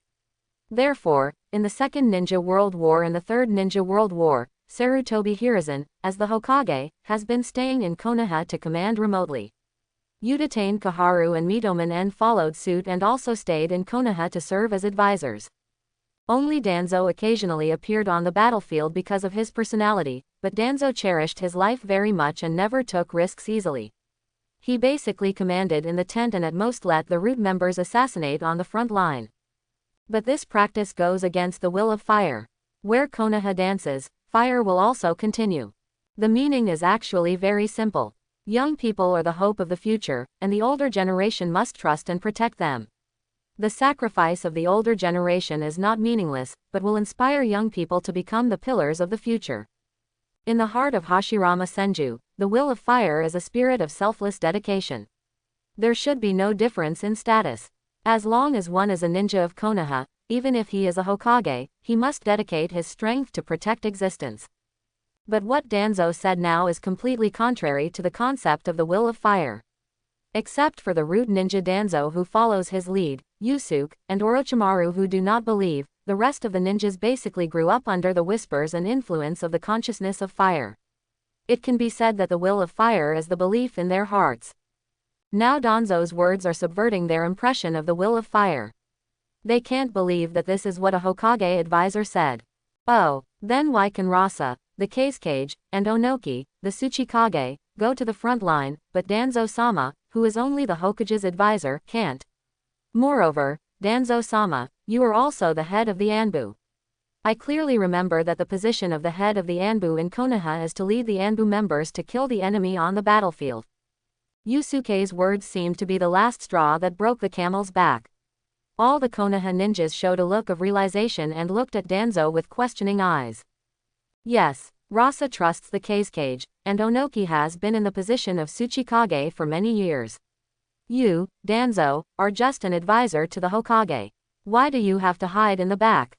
Seeing that everyone was looking at him, Danzo couldn't help but feel scared. He took a step back and reacted at the same time. He said the wrong thing. This also led to the distrust of these ninjas in front of him. He understood that all this was actively guided by Yusuke Akamichi. But he was not a person who would sit and wait for death. He turned his eyes to the ninjas around him and said in a deep voice, I know that you may not understand my approach, but this is the rule set by the Hokage. If you don't believe me, you should always believe in the Naruto. And later I will act with you, so that you can see my determination to be Danzo. Hearing Danzo mention Sarutobi Hiruzen, the Konoha ninjas, who were originally a little agitated, quickly calmed down and chose to believe Danzo for the time being. However, at this time, a seed of doubt had been planted in their hearts, not only for Danzo, but also for Sarutobi Hiruzen who was far away in Konoha. And this is what Yusuke wanted. Then I hope that Danzo-sama will keep his word. After achieving this effect, Yusuke used this opportunity to step down. He knew that if he pushed too hard, Sarutobi Hiruzen would only distance himself from Danzo, and it would be inconvenient to use public opinion to deal with Sarutobi Hiruzen in the future. At the same time, in the camp at the border of the Land of Earth, Onoki was sitting on the main seat with a solemn face, with a thick layer of bandages wrapped around his waist, and traces of blood seeping through the surface, indicating that his injuries were not as simple as they seemed. The entire tent was silent, and all the Jonins who were in the meeting had sad faces, with hatred, murderous intent, fear and other emotions in their eyes, and they were terribly suppressed. Onoki sighed in his heart and said in a deep voice, how many people did we lose this time? Huang Tu said, Sandaime-sama, more than 300 genin died, more than 100 chunin, and even 13 jonin were injured or killed, most of whom were burned to death by Yusuke Akamichi's terrifying magma sword. Thinking of the extremely sharp magma sword, he was scared in his heart. He saw with his own eyes that a jonin who performed the earth escape hardening technique was hit and was instantly cut in half, and then turned into ashes. Although earth-style hardening technique is only a B-level ninjutsu, it is indeed the strongest ninjutsu for rock ninja to save their lives. The defensive power it brings can even defend against top-level A-level ninjutsu, which shows how terrifying ninjutsu defense is. But even a ninjutsu with such strong defensive power is like paper in front of Yusuke's ninjutsu, and the defense is easily broken. The magma sword is at least an S-level ninjutsu. This time I underestimated Yusuke Akamichi's strength. I didn't expect him to be as strong as those two. At this point, Onoki changed the subject, his voice stern and murderous. Akamichi Yusuke is not invincible, his magma sword is not the real lava escape technique, it is just a special state that he heats the stone blade with the high temperature of fire escape technique. This ninjutsu can be restrained by Laozi, who has mastered lava escape technique. So send someone to bring Laozi back to me, and notify the village to come to the front line. I don't believe that even with the combined power of the two-tailed beasts, we are still no match for Yusuke Akamichi. As the Tsuchikage, Onoki has a very sharp vision. After just a simple fight, he saw the essence of Yusuke's ninjutsu and saw his weaknesses. Yes, I will immediately send people to the land of Earth to look for Laozi. Huang Tu nodded and began to recall Laozi's information, intending to look for him personally. Laozi was the Four Tails Jinchuriki. After hard training, he was able to skillfully control the power of the Four Tails, but he disagreed with Onoki's ideas and left the village to become a wandering monk. At this time, he should be practicing near Monkey Mountain, which is close to the north of the land of Earth. After Yusuke's disturbance, Danzo did not dare to pursue the matter of not following his order to completely eliminate the Iwagakure, but stayed in the tent honestly, thinking about how to trick Yusuke into going to the Rain Country to fight Uchiha Madara. After thinking about it, Danzo only thought of one way, that is, he himself would be used as bait to trick Yusuke to the Rain Country. He could see that Yusuke Akamichi wanted to cut him into pieces, and he believed that Yusuke Akamichi would definitely kill him if he was given the chance. But Danzo was also extremely conflicted. No one in the entire route, including himself, should be a match for Yusuke Akamichi. If he used himself as bait, he would be in great danger. He had not yet become Hokage, so he must not die. At this moment, his eyes fell on the silent Aburame Shiguro, and suddenly he thought of a good idea. Shiguro, go to the battlefield and cultivate enough nano-poisonous insects for me. Yes, Aburame Shiguro nodded, disappeared in the tent in an instant, and went to the battlefield to collect corpses to cultivate poisonous insects. As a ninja who specializes in one direction of the Aburame clan, Aburame Shiguro has nanoscale poisonous insects in his body. This kind of poisonous insects is different from the almighty parasitic insects of the clan leader. The nano-poisonous insects are only nano-level in size at most and are not toxic themselves. What is really terrifying is their terrifying number, size and destructive power to cells. If nano-level insects want to drill into the human body, it can be said that it is easy, and people can't even feel it. After entering the human body, it can directly destroy cells and reproduce by destroying cells. It won't take long for people to die due to cell death. After Aburame Shiguro left, Danzo showed a confident smile. Akamichi Yusuke, I don't believe you can still survive under the nano-poisonous insects. 2 days later, looking at the root members in front of him, Yusuke was full of doubts. What is this Danzo planning? He actually dared to send the root to find him directly. Are they really not afraid of death? Relying on his strong strength, Yusuke was also fearless and said coldly, what do you want to talk to me about, Danzo? Although the address was respectful, the disdain in the words could be heard by anyone. The root ninja who came over had a cold tone and was not moved at all. Danzo just asked me to notify Yusuke to come over, and did not tell me the content of the mission. Hearing this, Yusuke nodded and followed behind the root members. Soon they arrived at the main tent. Yusuke found that there were 2 people following Danzo. Just by looking at their clothes, they could tell that the 2 were from the Yamanaka and Aburame clans. After all, the iconic high-collar windbreaker of the Aburame clan was too obvious. Looking at the man's attire, Yusuke immediately thought of Aburame Torun, who was active during the Fourth World War, but then he remembered that Aburame Torun was probably not born yet, so the person in front of him should be Aburame Torun's relative. He didn't particularly care about these. What he really cared about was whether this Aburame member possessed the same nano-poisonous insects as Aburame Torun.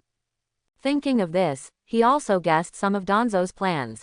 Seeing Yusuke walk in, Danzo's face rarely showed a smile, but he looked panicked and very awkward. Yusuke-kun, I plan to personally lead people to bypass the Rain Country and launch a surprise attack in the Earth Country, but I don't have enough power to deal with the two heavenly scales and Onoki, so I would like to invite Yusuke-kun to go with me. In the meantime, everything here will be handled by Orochimaru. After all, I also want to do something for Konoha. Shangsuke was stunned. Why go through the Rain Country? If you want to sneak into the rear of the Land of Earth, the fastest and most concealed way should be to sneak in from the Grass Country, not the Rain Country. Why did Danzo go through the Rain Country? Is there any powerful existence there that Danzo thinks he can deal with him, or that he needs to rely on his own strength to kill? Hanzo. Probably not. Although he is powerful, most of his skills are in using poison. He will definitely not be my opponent in a head-on battle. Shangsuke believes that Danzo has shown this in the previous battle. It can be seen in the video. Nagato. It shouldn't be. Nagato's Samsara Eye is still in the fusion stage. At this stage, Uchiha Madara should not let anyone. Uchiha Madara. Yusuke reacted immediately. If there is anyone in the Rain Country who can compete with him, the only one left is Uchiha Madara, the Shira of the ninja world. Even though Madara is already 90 years old, he is not confident that he will win. But how dare Danzo? He actually cooperated with a big guy like Uchiha Madara. He would probably be grateful if he was killed. Just as Yusuke was thinking, Danzo said in a weird tone, Yusuke-kun, you won't disagree, right? Or are you afraid and think I will do something to you? What a cheap way to provoke. A trace of disdain flashed in Yusuke's eyes, and then he lowered his head to continue thinking. Now he was more and more certain that Danzo and Uchiha Madara had cooperated, at least it was a deal. As for the content of the deal, it was most likely his life. Should I go or not? After thinking for a while, Yusuke decided to go. He had the Flying Thunder God technique, so he would have no problem running away if he couldn't win. But it might be a loss if he missed the chance to fight with Uchiha Madara, who had reached a certain level of yin-yang escape. Thinking of this, Yusuke looked at Danzo and laughed. Since Lord Danzo has invited me, I would be disrespecting Lord Danzo if I don't go. So I will go, but I don't know when we will set off. A hint of joy flashed in Danzo's eyes. It was worth it for him to be the bait. He smiled and said, then we will set off in half an hour, okay? Half an hour is enough for me to pack my things. Yusuke nodded and said with a smile, then we'll see you in half an hour. After that, Yusuke left Danzo's tent and returned to his own tent to pack his things. Most of his supplies were on the sealed wristband on his wrist, so there were not many things in the tent, just some kunai and military pills, nothing else. After packing up and putting them in the ninja tool bag on the side of his thigh, Yusuke took out a special kunai like a trident from the sealed wristband, and there was a very elegant word, handsome, written on the handle. Brother Minato gave me this kunai for several years, but I have only used it a few times. I didn't expect to use it in such a place today. After turning the kunai over, injecting senjutsu chakra into it, and sealing it with the seal technique, Yusuke stuck it in the ground, and then performed earth escape to hide it. If you want to teleport over a long distance with the Flying Thunder God technique, you must use special equipment to move, otherwise you can't teleport over a long distance just by relying on the mark left behind. In addition, his understanding of Flying Thunder God is much worse than that of Minato Namikaze, so the distance of movement is even shorter. So in order to teleport over a long distance in battle, Yusuke must be prepared. After doing all this, Yusuke also made a seal to separate several shadow clones, and asked them to sit cross-legged there to meditate, and then nodded with satisfaction, and went out to meet up with Danzo and others. When Danzo saw Yusuke, he set off immediately. This time he did not bring too many rude ninjas, but only brought a few loyal ninjas such as Aburame Togen and Yamanaka Steel, and did not bring the rest. Yusuke used his chakra perception ability to confirm that Danzo was the real person before he chose to follow him to the Land of Rain. In the underground cave of the Land of Rain, Black Zetsu emerged from the ground and looked at Uchiha Madara, who was resting with his eyes closed on the stone chair. Lord Madara, Shimura Danzo is already on his way to the Land of Rain with Yusuke Akamichi. Very good. I have to be ready too. Uchiha Madara opened his eyes. He originally had only one eye, but now both eyes were focused, with fighting spirit flowing in his eyes. The cold and evil aura emanating from his scarlet eyes made the temperature of the entire cave drop by several degrees. The black and white Zetsu, who had merged into one, slowly walked in front of Uchiha Madara. First came the white Zetsu. Its pure white body began to bloom like a flower, and then it was worn on Uchiha Madara like clothes, turning into white armor that wrapped his whole body tightly, leaving only his head. Then the black Zetsu also turned into a pool of black liquid and merged into it, causing a lot of black lines to appear on the originally pure white armor, and finally left a black face on the shoulder. Master Madara, everything is ready. Madara nodded, slowly stood up, stretched out his right hand and slashed at the pipe behind him with a palm knife, cutting off the connection with the outer path golem, and then began to move his rusty body. The crackling sound of bones rubbing against each other came from Madara's body. Feeling the state of his body, Madara smiled and said, "Not bad. Although it is less than half of its peak state, it can also allow me to move without the help of the outer path golem. It seems that creating you two was the right choice." Picking up the gray robe next to him, Madara casually put it on his body, added a little force, and turned into a black afterimage and rushed out of the cave. The Land of Rain, as its name suggests, is a country where it rains all year round. It rains 80% of the time throughout the year, which also leads to very few places for farming in this country, and it is a country with relatively scarce materials. Therefore, this country has been in civil war for many years, and therefore there are a large number of rebellious ninjas. The assassination technique is very unique, and they often accept commissions from other countries to serve as assassins, so this place is the most for wandering ninjas and rebellious ninjas to receive dark network ninjas in the ninja world.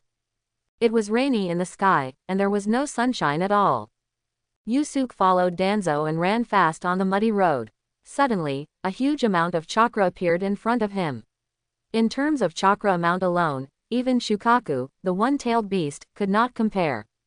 And there are only a few people in the entire ninja world who have chakras beyond the tailed beasts. This is the Land of Rain, so the owner of the chakra in front is already very clear. Uchiha Madara. Seeing Yusuke suddenly stop, Danzo was also confused and asked, "Akamichi Yusuke, why did you stop suddenly? We still have to hurry to the Land of Earth." "Master Danzo, stop pretending." Yusuke's eyes revealed a fighting spirit, staring at the front, and continued, "Your allies are approaching this side again, can't you feel it?"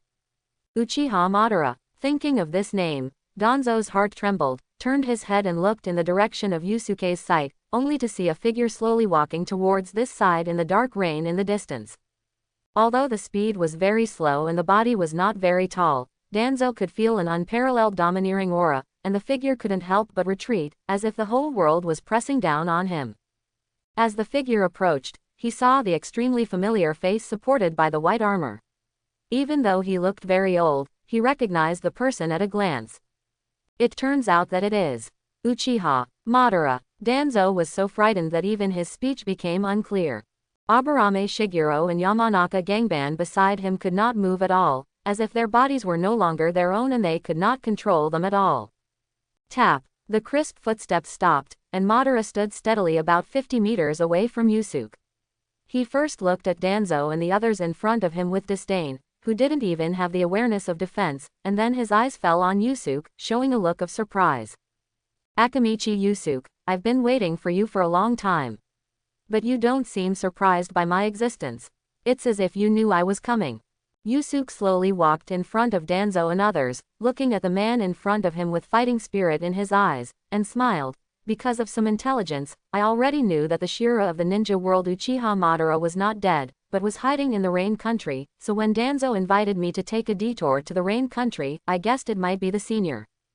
But what really surprised me was that senior was now in a state where he seemed to have practiced the theory I gave to the Hokage's office, adding some of his own understanding. I think this is the main reason why the senior asked me to come here. He was sure that he was not wrong. The chakra in Uchiha Madara's body was constantly nourishing his body in a special way, and this method was a variation of his theory." Madara was surprised and said, "Oh. It's really surprising that someone knew that I was not dead and clearly knew that I was in the Rain Country. It's really a terrifying intelligence search and analysis ability. You were right. It was after I studied your theory that I became interested in you." I wanted to see what kind of person was able to come up with such a theory. Now, after reading it, I am a little disappointed. Because I don't see the aura of a strong person in you, you're a bit too calm. In Madara's eyes, a truly strong person should be like him and Hashirama, who should be extremely domineering and firmly believe that they are the strongest. But the Akamichi Yusuke in front of him, although his eyes were boiling with fighting spirit, his aura was too peaceful. He didn't have the domineering aura of, who else but me, and he couldn't even firmly believe that he was the strongest. He was no different from those ordinary ninjas. Yusuke teased. That's a pity. If you really think so, Madara, then I do have some differences in my understanding with you, because in my opinion, being one with the world is the true meaning of being strong. Influenced by the education in his previous life, Yusuke is completely different from the situation in the ninja world where people simply pursue power. Thinking about the various Taoist practice concepts, his ultimate pursuit is the unity of man and nature. After receiving the teachings of the two immortals Fukasaku and Shima, he became more convinced of this. So that's why. No wonder your aura is so peaceful and seems to be in harmony with the heaven and earth. Let me try. How far can your theory take you? After saying that, Madara's feet started to move, faster and faster, and soon he was as fast as a white lightning, rushing straight towards Yusuke. Good job. I also want to see your strength, Senior Madara. Seeing this, Yusuke also turned into a black lightning and rushed up. Two lightning bolts, one black and one white, collided with each other. Boom! The sound of air bursting resounded through the sky. The atmosphere was squeezed by two powerful forces, turning into an invisible shock wave that swept around. Wherever it passed, the ground was blown away. Seeing this, Danzo and others, who were originally unable to move due to fear, felt a surge of power in their bodies. They all performed the instant body technique and jumped into the air to avoid the attack of the shock wave. As soon as they landed, another shock came and hit several people directly. Danzo suddenly felt a huge force coming, shaking his internal organs violently. He couldn't help but spurt out a mouthful of blood, and his body flew backwards again. After flying backwards for 100 meters, Danzo and others finally stabilized their figures. Master Danzo, look! After finally suppressing his boiling blood, Danzo heard the exclamation of Aburame Shikuro. He looked in the direction of the sound and was stunned. He saw two shadows, one black and one white, constantly colliding with each other, punching and kicking, squeezing each other, and causing waves of impact. Even if they were hundreds of meters away, they could easily lift the corner of Danzo's clothes. Are these two really ninjas? Danzo couldn't believe it. In his eyes, he couldn't see the figures and movements of Yusuke and Uchiha Madara. He could only see two afterimages, one black and one white, colliding with each other. Wherever they went, the earth cracked, and cracks continued to spread on the ground. In a short time, the entire battlefield had no place to stand. After an estimate, he had no resistance in front of these two people, and he would be killed instantly if he faced any of them. But now Uchiha Madara felt extremely heavy in his heart. He was too arrogant. Every time he collided with Yusuke, his opponent's punches and kicks were extremely heavy, and his limbs were like steel under the effect of the earth escape hardening technique. Every time he punched on it, he was shocked by the recoil. And the speed of nerve reaction was also different from that of ordinary people, amazingly fast.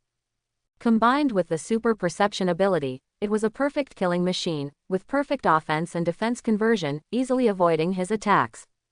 If it weren't for the super dynamic vision and combat skills of the Sharingan, he might have been unable to keep up with the rhythm at this moment, and could only passively take the beating. Seeing Yusuke's punch, Madara immediately crossed his hands in front of him, and chakra condensed on his arms. Bang! The fist hit him hard, and Madara felt a huge force coming at him. He slid back more than 10 meters before he stopped retreating. He half-crouched on the ground, looking coldly at Akamichi Yusuke in the distance. Madara moved his numb arms, slowly stood up, and said with interest, "It's a good idea to use perception ability in combat. By sensing the flow of chakra in my body and predicting my next move in advance, coupled with the nerve reaction speed brought by your super physique, it can indeed make up for the gap in skills and experience between us." As a strong man who fought in the Warring States period, his fighting skills are simple and direct, without the slightest routine. His main focus is on doing whatever he wants. Combined with the combat experience brought by years of fighting and the dynamic strength of the Sharingan, the average ninja would probably be killed by him at the first sight. Even his old rival, Hashirama Senju, could only attack him by exchanging injuries for injuries. And Yusuke Akamichi did make up for the gap in this way, which made him more and more interested. He pulled with both hands, and a black short stick appeared in his right hand. He wanted to try Yusuke Akamichi's other methods. Yusuke's eyes were full of excitement. Sure enough, fighting with the strong is the fastest way to improve. By verifying each other, you can always find your own shortcomings. In fact, he was not feeling well in the fight just now. Although he was stronger, faster and more defensive than Uchiha Madara, the gap in skills and experience was not so easy to make up. Madara's skills, experience and chakra application were all skills he wanted to learn, especially the way of chakra application, many of which were directions he had never thought of, and there was no such thing in the textbooks of the ninja world. After taking a deep breath, Yusuke calmed down and used the earth escape technique to condense a dark golden metal short stick. Looking at the black stick in Uchiha Madara's hand, he smiled and said, "Senior, the black stick in your hand is the product of yin-yang escape. To be honest, what I want to learn most in the entire ninja world is yin-yang escape. Please let me feel this power." Now in the entire ninja world, if you want to say who knows the most about yin-yang escape, then Uchiha Madara is the only one left besides Black Zetsu. In order to open the Samsara Eye, Madara has been studying yin-yang escape for decades. Finally, when he was old, he had enough yin-yang escape and successfully opened the Samsara Eye. The Samsara Eye is not easy to open. Indra and Ashura Chakra are just prerequisites. To truly open it, yin-yang escape needs to reach a certain level. Otherwise, why has it only been half successful for thousands of years, and it was opened when he was about to die? This shows that it is very difficult. Madara looked at Yusuke with admiration, and at the same time stretched out his left hand to invite, "I am really more and more interested in you. Yusuke Akamichi, do you want to change this dirty world with me and bring it real peace? During this period, I can teach you everything I have learned and researched. Even if you are interested in yin-yang escape, I can teach you without reservation." He knew in his heart that ideas alone could not keep people, and they must be given enough benefits. Since Yusuke Akamichi was interested in yin-yang escape, he would use yin-yang escape to lure them. He didn't believe that Yusuke Akamichi would disagree. But Yusuke's next words made him very confused. Yusuke smiled and said, "Senior's words are indeed very tempting, but I refuse." Madara frowned slightly. "Can you tell me why? Don't tell me you are because of Hashirama's so-called will of fire. I know you very well. You don't believe it, and even sneer at it. The ninja world is constantly at war. In just over 40 years, 3 ninja world wars have taken place, each with a larger scale and more casualties. The original intention of Hashirama and I to establish the ninja village was to prevent children from going to the battlefield. However, in today's battles, children of a few years old are everywhere, and the number is even several times that of the warring states period. Is there any need for such a ninja world to exist? Why don't you choose to reshape the world with me and bring it true peace?" Shangsuke said in a deep voice. "This ninja world is indeed as the predecessor said, there are all kinds of drawbacks, and even many unreasonable systems lead to constant wars. I also want to contribute to peace, but the predecessor has been planning for so many years, but he is still alone. I think your method should not take the ordinary road, so I refuse." If he didn't know Uchiha Madara's plan, and didn't know the plot of Naruto, Yusuke might really agree because of Madara's charm, but he knew Madara's plan clearly. Whether it was being dragged into the infinite Tsukuyomi or being turned into a white Zetsu by Kagaya-sama, these were not what Yusuke wanted, especially after accepting the parents of this world, he would not let such a thing happen. Hearing this, Madara was stunned for a moment, and smiled. "It is indeed a bit unconventional." He did not deny it, nor did he deny it. After talking about this, he also knew that it was impossible for him to subdue Yusuke, so what was left in his heart now was a hearty battle. The competition just now was physical skills, which could only be regarded as a warm-up.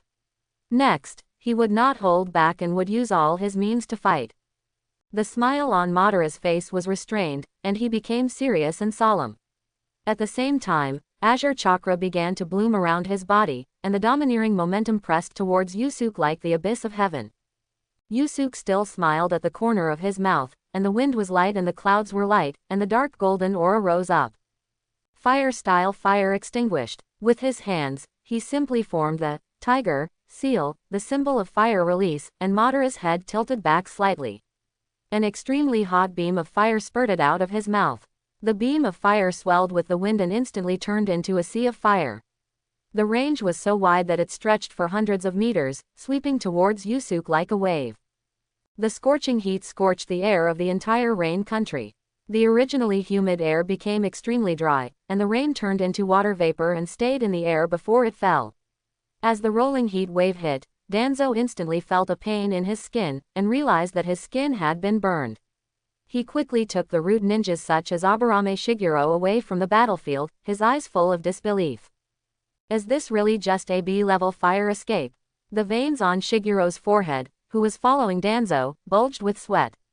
Beads of sweat kept dripping down his face. From his fingertips, his skin began to turn purple, and in just a moment, it spread to his arms. Master Danzo, stay away from me. Because of this terrifying high temperature, the nano-poison insects in my body feel threatened and are rapidly destroying my cells to reproduce. I will soon be unable to suppress it. Hearing this, Danzo immediately distanced himself from Aburame Shiguro. He knew the dangers brought by the nano-poison insects. Earth escape, earth flow wall. Facing this terrifying power of fire escape, Yusuke did not dare to be negligent. He stepped lightly on the ground, and the ground in front of him suddenly rose up into a wall that was no less powerful than a sea of fire. Boom! The sea of fire bombarded the city wall. The powerful impact broke the city wall into multiple pieces. At the same time, the city wall also blocked the attack of the sea of fire, turning the sea of fire into huge fire tornadoes that rushed straight into the sky of the rain country. In an instant, the sky cleared up within a 10,000-meter area. The huge commotion also attracted the attention of nearby residents. Everyone looked at this doomsday-like scene with horrified eyes. Several fire tornadoes that rushed into the sky continued to rage, constantly destroying everything around them. What on earth happened over there? The end of the world. The residents of the rain country were in a panic. Even the ninjas looked at the area where the fire tornado appeared with a serious look on their faces. They couldn't feel how deep it was. What's more, some ninjas had already fled to the rain country. They felt that an unprecedented war would start here. Clang, clang. Yusuke closed his eyes tightly, and kept using the dark gold metal stick in his hand to resist the black stick in Uchiha Madara's hand. His mind was completely immersed in perception, mental strength, and the remaining 5 senses, using everything he had to fight. There was a black stick stuck in Yusuke's chest. This was the illusion of the Sharingan that was planted by Madara during the moment of eye contact. This stick almost took Yusuke's life. It was less than a centimeter away from his heart. If he hadn't studied Yin Dan to a certain extent, his ability to resist illusions was amazing, and his body instinctively felt the threat. He would have shifted a little to the right and avoided the stick that went straight into his heart. So in order to avoid being yinned by the Sharingan illusion again, Yusuke chose to fight with his eyes closed. The two sides kept fighting, and Madara's eyes had turned into kaleidoscopes without knowing when, looking at Yusuke with approval. Even though part of the chakra speed was sealed by yin-yang escape, he can still fully use chakra perception and the remaining 5 senses to fight. It's really amazing, but think about it, when the strength reaches our level, the 5 senses are already auxiliary, and the real use is the ability to perceive chakra. Yusuke's fighting style can also be easily done by Uchiha Madara. In the original work, when he was just resurrected, the Samsara Eye had not returned yet, and he relied entirely on chakra perception to fight. His fighting power was not weakened at all, and he easily solved Uchiha Sasuke and Senju Tobirama after the Impure World reincarnation. This shows that for the top strong, losing 1 or 2 of the 5 senses has little effect on the fighting power. At this time, Yusuke has completely adapted to this fighting style. With a sweep of the stick, the powerful attack directly pulled Uchiha Madara away dozens of meters. Taking this opportunity, Yusuke temporarily distanced himself from Madara. He held the black stick on his chest with his right hand, pulled it out with a little force, and then sealed it into the wrist guard.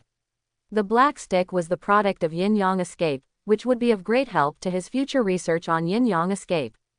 Chakra circulated, and the wound healed instantly. A smile appeared on Yusuke's mouth. Senior Madara, next is my counterattack. Just taking a beating is not his style. Now that he has adapted to the fighting method, he will start to fight back. Cliff Sword. With violent chakra surges, hundreds of lava swords instantly appeared under Uchiha Madara's feet. Each sword was nearly 100 times smaller than the one used in the previous battle against Onoki, but the advantage was that the speed of launch was extremely fast and the number was amazing. Madara failed to dodge in time and was still hit by one of the cliff swords. A huge crack instantly appeared on the white Zetsu armor he was wearing, from the right leg to the shoulder, and even Madara's aging body had an additional wound. I didn't expect this move to be used in this way.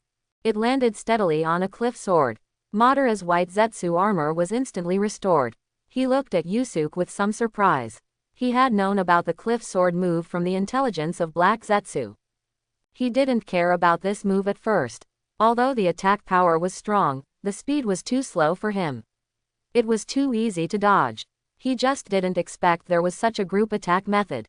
With the speed just now, even Uchiha Madara almost didn't dodge it. But this battle ends here. You are worthy of my full strength. I will show you my power to crush everything in the universe. Before he finished speaking, Uchiha Madara's long white hair moved in the wind, and then the azure chakra flames rushed into the sky. The chakra condensed into bones, skeletons, skin and armor in the air. In the blink of an eye, he turned into a 100-meter-tall warrior, with a samurai sword on his waist and a pair of 100-meter-long wings on his back. His scarlet eyes as big as lanterns were full of murderous intent. It was the Susanoo that was hosted in the eyes of the Uchiha clan, which was powerful enough to shatter everything in the universe. However, what Uchiha Madara condensed was a little different from that of ordinary Uchiha clan members. He used his yin escape to create a form in the invisible and performed it, and did not rely entirely on the pupil power hosted in his two eyes of Sharingan. This is also the reason why Madara will open Susanoo in the future. Steady. As Madara in the crystal on Susanoo's forehead clenched his fist, the originally violent chakra instantly stabilized. Susanoo, I wonder if it's as flexible as me. Super multiplication technique. Seeing the appearance of Susanoo, Yusuke didn't show any fear at all. Instead, he was eager to try. The condensed Senjutsu chakra continuously flowed out from the seal of Chi-Hai. Then Yusuke's body began to grow rapidly. His size was not inferior to that of Uchiha Madara's Susanoo. The secret technique of the Akamichi clan. It's a bit troublesome. In the crystal on the forehead of Susanoo, Madara frowned and looked at Yusuke's changes solemnly. Compared with Susanoo controlled by pupil power, Yusuke's body enlargement undoubtedly has faster nerve reactions, more sensitivity, and stronger operability. If it was another member of the Akamichi clan who performed this secret technique, he would not take it seriously at all, but the one in front of him was Yusuke Akamichi, a junior who was approaching the strength of him and Hashirama in the past. In addition, he was old and weak, and the strength he could exert was less than half, so he had to face it with caution. Clang. But while thinking, Madara also manipulated Susanoo and drew out the samurai sword at his waist, and slashed at Yusuke. The crescent-shaped slash flew out like lightning. Yusuke dodged it with just a slide step. The crescent-shaped slash continued to move, cutting off the top of a towering mountain in the distance, leaving only a smooth cut. It is indeed not as flexible as the human body, but this gap can be made up through the Sharingan and combat experience. Madara showed a look of realization, his eyes full of excitement. This is the battle he wanted. Susanoo took a step forward, and suddenly the ground cracked, the earth shook, and rushed towards Yusuke. Yusuke stretched out his hand, refined the earth with fire, and a dark golden sword appeared in his hand, and began to fight with Susanoo. The fight between the two giants caused a shock that spread throughout the Rain country. The sudden change made the ninjas and civilians of the entire Rain village unbelievable. Hanzo, who had not been killed yet, stood on the city wall of the capital of the Rain country, looking at the two towering giants in the distance, his eyes full of anger and murderous intent, the Akamichi clan and Susanoo. The ninjas of Konoha actually dared to fight in the Rain country. Before he finished speaking, he turned into a black afterimage and rushed towards the battlefield. Because of the war, the surrounding countries are now very sensitive, especially the iconic move of Susanoo, which makes other countries pay attention. The Fire Kingdom and the Earth Kingdom, which are fighting nearby, got the news first. Uchiha Madara. That guy is not dead. Onoki looked at the blue Susanoo in the intelligence and immediately thought of the man who brought him psychological trauma. He has practiced hard for so many years and even completed the practice of dust release, with the purpose of seeking revenge on Uchiha Madara. But before he could complete it, the news came from the ninja world that Uchiha Madara had been killed by Senju Hashirama, which made him regretful and sad for a while. Now that he knows that Uchiha Madara is not dead, how can he not be excited? No, I have to go and see it myself. At this time, Onoki didn't care about his injuries that had not fully recovered. He rushed out of the tent and turned into a shadow and flew towards the rain country. At the same time, in the Konoha office. What did you say? Yusuke and Uchiha Madara had a great battle in the land of rain. Sarutobi Hiruzen looked at the root members below in shock and shouted in disbelief, how is this possible? Uchiha Madara was killed by the Shodaime more than 40 years ago, how could he still be alive? The Anbu ninja hesitated for a moment and reported, but according to our intelligence on the Azure Susanoo and the information previously treasured by the Anbu, we can be sure that it is Uchiha Madara. Besides, Lord Danzo is now in the land of rain, watching the fight between the two. Upon hearing this, Sarutobi Hiruzen was completely furious. That fool, it seems that I have indulged you too much. You even dared to conceal such important information. What on earth do you want to do, Danzo? Hearing that Danzo was in the land of rain, Sarutobi Hiruzen instantly figured out what happened. Danzo must want to use the power of Uchiha Madara and Yusuke to eliminate each other. No matter which one dies, it will be very beneficial to them. But what really made him angry was not Danzo's plan, but the fact that this guy Danzo concealed the information that Uchiha Madara was still alive. Send someone to call Danzo back to me immediately. I want to see what he wants to do. Also, notify Tsunade and Kushina, let them go to the land of rain to support Yusuke, and make sure to kill Uchiha Madara. At this moment, Sarutobi Hiruzen was also very conflicted. If it weren't for the fact that there was no one else available, he would definitely not want to use Tsunade who had hemophobia and Kushina, the Nine-Tails Jinchuriki. But now it was a time of war, and Konoha really had no one available. Moreover, with Uchiha Madara's combat power, only Tsunade and Kushina could intervene now. Fortunately, Kushina can now control the Nine-Tails chakra, so there is no need to worry about the problem of rampage, and it is still no problem to leave the village once or twice. Tsunade and Kushina received the order soon, and the two rushed to the land of rain at the fastest speed. It should be said that Kushina, who turned into the Nine-Tails mode, ran wildly with Tsunade on her back at the fastest speed, like a golden stream of light. Yusuke, wait for me. Kushina's face was extremely solemn, and she was madly absorbing the Nine-Tails chakra to replenish her own consumption. Of course, this consumption was dispensable for the Nine-Tails. The current Nine-Tails was not the one that was split into yin and yang by Minato Namikaze in the original work, and its recovery ability was greatly reduced. The chakra in its body now could be said to be endless. Tsunade's expression was extremely solemn. She couldn't understand why Uchiha Madara didn't die and suddenly appeared in the rain country. Boom, boom. The battle between Shangji and Uchiha Madara continued. The two had been fighting for most of the day, from dawn to dusk. Uchiha Madara, who used Susanoo Evil, and Shangji, who used Super Multiplication Technique, were simply representatives of destruction. Although they could not destroy the world with one move, it was still very easy to change the surrounding terrain. The land within a radius of 10,000 meters was shattered by the two. Under Shangji's intentional or unintentional guidance, Danzo and several root members led by him were burned to ashes by Uchiha Madara using Susanoo's fire style. In order to ensure that Danzo was completely dead, Shangji also took the time to use his perception ability to sense the chakra within a radius of 10,000 meters. He found that Danzo had no chakra left, and he was relieved. Without Danzo, Shangji felt extremely relaxed, and even the fairy chakra in his body became agile, as if it had life. The battle for most of the day was a big consumption for both Shangji and Uchiha Madara. At this time, the chakra of both of them was consumed a lot. The old Flash Spot's body energy is less than 1/10 of its peak period.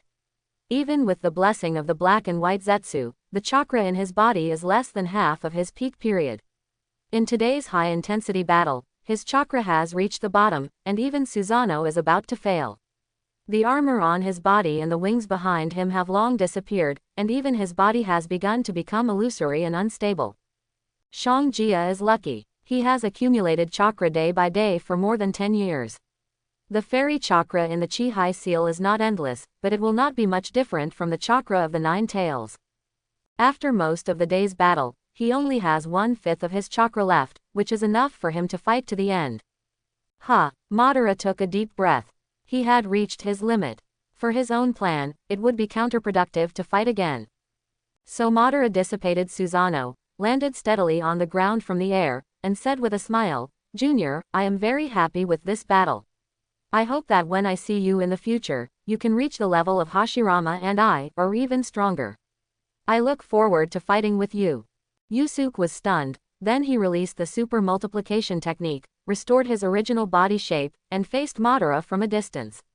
He frowned and said unhappily, "Senior, don't you want to fight anymore?" He felt that he had made more progress in this half-day battle than in the previous 5 years. It was not in chakra, but in other aspects, the shortcomings in his own practice, the application of chakra, the understanding of yin and yang escape, combat skills, etc., which could not be obtained through hard practice alone. He wanted to know more, and all of this could be felt from the battle with Uchiha Madara. No more fighting. Uchiha Madara shook his head and said coldly, "I am satisfied with this battle. Besides, I don't have much chakra left. I still need it to maintain my vital signs and finish the unfinished business." After that, Uchiha Madara turned around and died. Hearing this, Yusuke also fell silent. If Uchiha Madara insisted on leaving, he had no confidence in stopping him. As the Shira of the ninja world, Madara had far more cards than he imagined. Dust release. Limit stripping technique. At this moment, an old man's low voice suddenly came from the side, and then a huge white cube wrapped Yusuke and Madara in it. The terrifying decomposition ability of dust release instantly decomposed Yusuke's clothes. The white Zetsu armor on Madara's body was also decomposed by 1/5.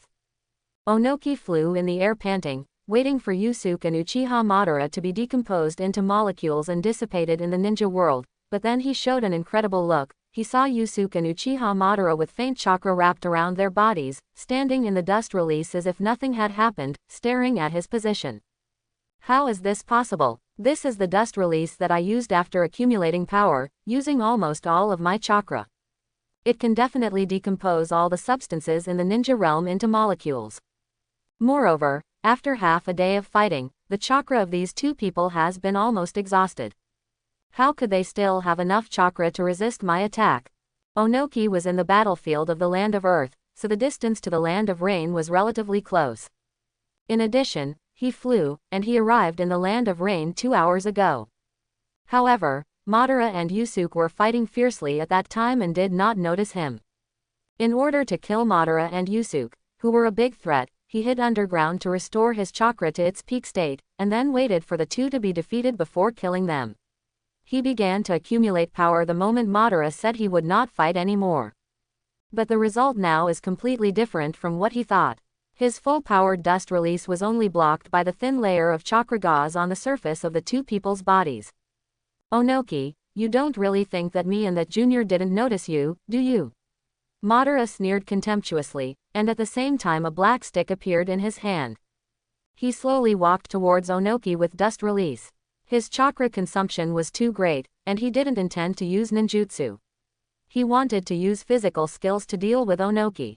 He squeezed his right hand hard, used the black stick in his hand as a knife, and chopped it out with one knife. Invisible blade energy flew out, and the dust release barrier was instantly split in half and dissipated in the air. Yin-yang release is indeed powerful. It can make ninjutsu ineffective, making dust release, a blood-stained elimination, useless. Only people like me who know fairy arts can fight against yin-yang release. Yusuke did not follow Madara to kill Onoki, but took out a set of clothes from the storage wristband and slowly put them on, while watching Madara torture Onoki. Madara swung it hard, and the black stick pierced Onoki's abdomen like a meteor. This stick not only made Onoki more injured, but also sealed his chakra flow, and the operation of the super light and heavy rock technique was blocked, and he fell directly from the sky. Junior, I'll leave Onoki to you. Madara looked at Onoki with disdain, said to Yusuke, and prepared to leave. He wanted to buy Yusuke's face, just like he did with Danzo before. He remembered that the land of fire and the land of earth were at war, and Onoki was the Tsuchikage, so it was a big favor. Thank you very much, senior. Yusuke bowed slightly to Madara, then stood up and headed towards the direction where Onoki fell. He planned to kill Onoki directly, force the rock ninja to surrender, and end this war. Yusuke, get out of the way. Originally, everything ended like this, but at the moment when Yusuke and Madara crossed each other, a roar suddenly came from a distance, and the next moment a golden stream of light shot from a distance. Then Kushina's figure appeared above Madara, dragging a huge chakra ball spinning at high speed in her hand. Super large Rasengan. Kushina, who was wrapped in a golden chakra coat, raised the Rasengan and smashed it at Uchiha Madara. If this attack was implemented, Madara would definitely be turned into ashes in his current state. Madara sneered, and the black stick in his hand began to melt like liquid, turning into a pair of gloves wrapped around his hands, and then punched the huge Rasengan. Boom! The huge Rasengan was directly blown up by a punch, and the momentum continued to hit Kushina's abdomen. Kushina only felt a pain in her abdomen, and the whole person flew backwards like a cannonball, leaving a string of sonic boom clouds under the huge inertia. Yusuke's face changed slightly, and he didn't care about Onoki anymore. His chakra burst out, and he turned into a black afterimage and chased after her. He instantly appeared behind Kushina. Boom! What a heavy punch! Kushina's body hit Yusuke heavily. Yusuke only felt a huge force coming at him, and he slid on the ground for dozens of meters before stopping, and plowed 2 deep grooves under his feet. Without caring about being amazed at the Uchiha's ability to exert such strength, Yusuke hurriedly checked the situation of Kushina in his arms, and worriedly said, "Sister, are you okay?" Kushina's pretty face turned red, and she quickly jumped off Yusuke's body, but she still hurt her abdominal injury. She staggered and almost lost her balance. Fortunately, Yusuke supported her and prevented her from falling. Yusuke looked at the small golden hole in Kushina's abdomen, and was secretly surprised at the power of yin-yang escape. It could even penetrate the high-density chakra coat condensed by the Nine Tails chakra, and it also injured Kushina's body. The power was too strong. Sure enough, in the original work, Nagato and Obito's application of yin-yang escape was shit, and they mostly used the Rinnegan and Sharingan. Kushina steadied her body and shook her head. "I'm fine. I just didn't expect that Uchiha Madara consumed so much energy and could penetrate my chakra coat." Then she looked in the direction where Uchiha Madara disappeared with lingering fear. If it wasn't for the tailed beast coat to block it, she would have died. This was also the first time someone had penetrated her chakra coat since she mastered the Nine Tails chakra. You know, Minato used all his strength before and couldn't penetrate it, but now Uchiha Madara only punched her. I was scared just thinking about it. Sister, when your strength reaches his level, using chakra is not about quantity, but about method. Yusuke explained with a smile, and then a puzzled look appeared in his eyes. But, sister, how did you get here? It was the Hokage's order. He asked me to come and help you kill Uchiha Madara. And also to let Danzo go back. Hearing about Danzo, Yusuke's face looked a little strange, his sight was a little wandering, and he kept looking at a stone in the distance. On the stone was a half-broken Konoha forehead protector, and there were a few pieces of torn clothes floating around. Kushina looked at Yusuke, and the confusion on her face turned into shock. Her heart skipped a beat, and she looked over in the direction of Yusuke's erratic gaze, and naturally found the broken forehead protector and clothes, and also found a few clumps of ashes next to them. Danzo is not dead. Kushina turned around mechanically. Yusuke, you are not going to tell me that the few clumps of black ashes over there are Danzo? Yusuke nodded. That is Madara's fire style. Who dares to say that he is the best in the ninja world? The temperature is high enough to reach thousands of degrees, enough to melt the human body. It is good enough to leave something behind. It's really great. After getting the confirmation, Kushina immediately wanted to exclaim, but she reacted halfway through her words, quickly covered her mouth, squatted down, looked at Yusuke and chuckled twice to ease her own slip of the tongue. As early as when she mastered the power of the Nine Tails and could sense the malice of others towards her, she wanted to deal with Sarutobi Hiruzen and others. Now that Danzo is dead, how can she not be excited? Yusuke rolled his eyes, and then pretended not to see it. When his eyes swept in one direction, he suddenly remembered Onoki who fell from the sky, and immediately reacted, I forgot Onoki. After saying that, the whole person rushed in the direction of Onoki. Yusuke, what Onoki? Wait for me. Kushina also hurriedly chased after him, and soon found Yusuke with a frustrated look in the stone mortar. Following the line of sight, she only rushed to a large pool of bright red blood, obviously someone was seriously injured. But now the injured person is not there. Yusuke cursed let the old man Onoki run away. He understood that Onoki must have escaped while he was saving Kushina. This old man has been able to fight for so many years in the ninja world where the strong are respected, and became a Tsuchikage. It is conceivable how rich his survival experience is. In just a short while, the old man ran away in an instant. This made Yusuke very upset. If he didn't kill Onoki this time, it would be difficult to kill him later. Even the war with the land of Earth will continue for a long time. It's okay, Yusuke, there will be another chance next time. At this time, Kushina also realized who Onoki was and immediately stepped forward to comfort him. Forget it, sister, let's go. Yusuke also understood that it was useless to feel upset here, so he looked up and smiled at Kushina, saying, by the way. Sister, are you here alone? Sister Tsunade is still waiting for me in the distance. Let's go. After saying that, Kushina grabbed Yusuke, who was a little surprised, and walked in the direction she came from, to meet Tsunade. Yusuke was a little surprised that Tsunade would come in person. Tsunade has hemophobia, which Yusuke also knows. This psychological disease makes it almost impossible for her to fight. In a place like the battlefield full of blood, she probably can't even walk. Sarutobi Hiruzen would actually send Tsunade and Kushina like this. It seems that Konoha really has no one available. After walking for a while, Kushina suddenly stopped and looked at Yusuke solemnly. Yusuke.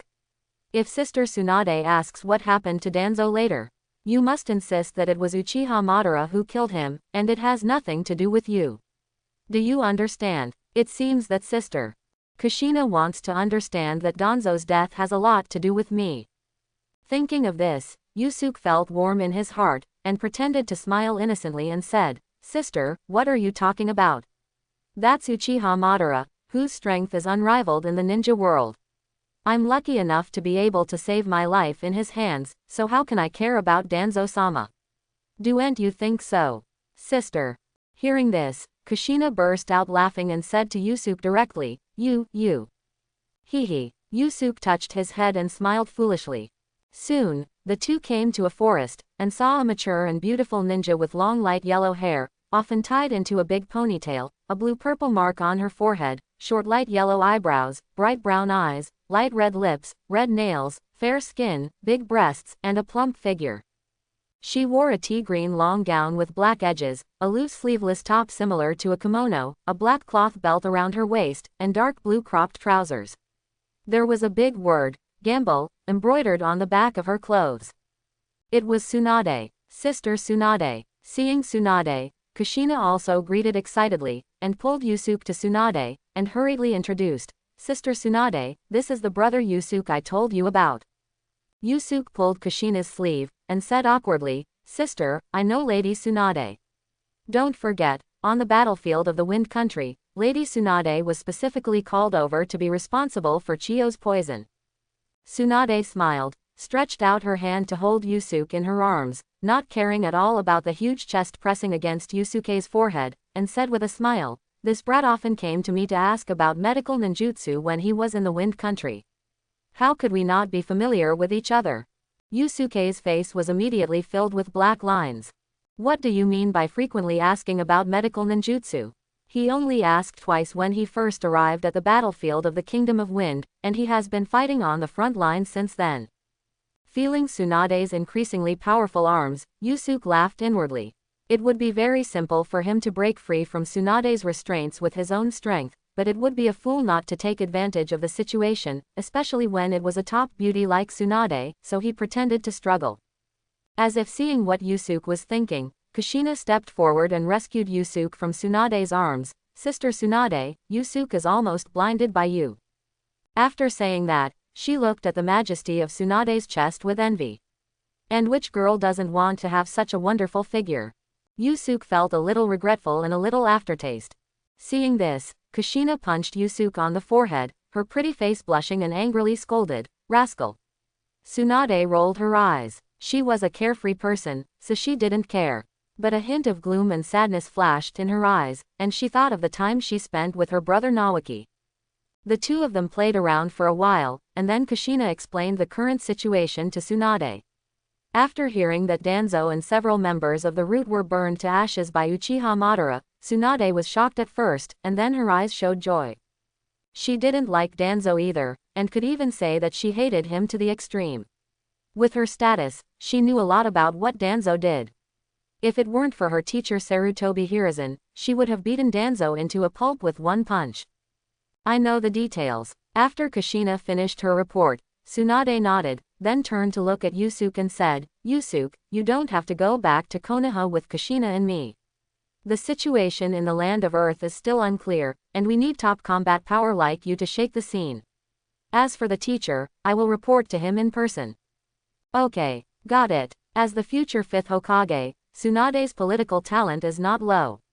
She told Yusuke many things to pay attention to, mainly about Danzo. After a few pleasantries, the two women were ready to return to Konoha, and Yusuke also rushed to the battlefield of the Land of Earth. In order not to arouse suspicion, he did not use the Flying Thunder God technique. After a period of rushing, Yusuke returned to the battlefield of the Land of Earth. As soon as he entered the camp, he saw Orochimaru waiting. After telling him in detail what happened in the battlefield of the Land of Rain, he went into the tent and fell asleep.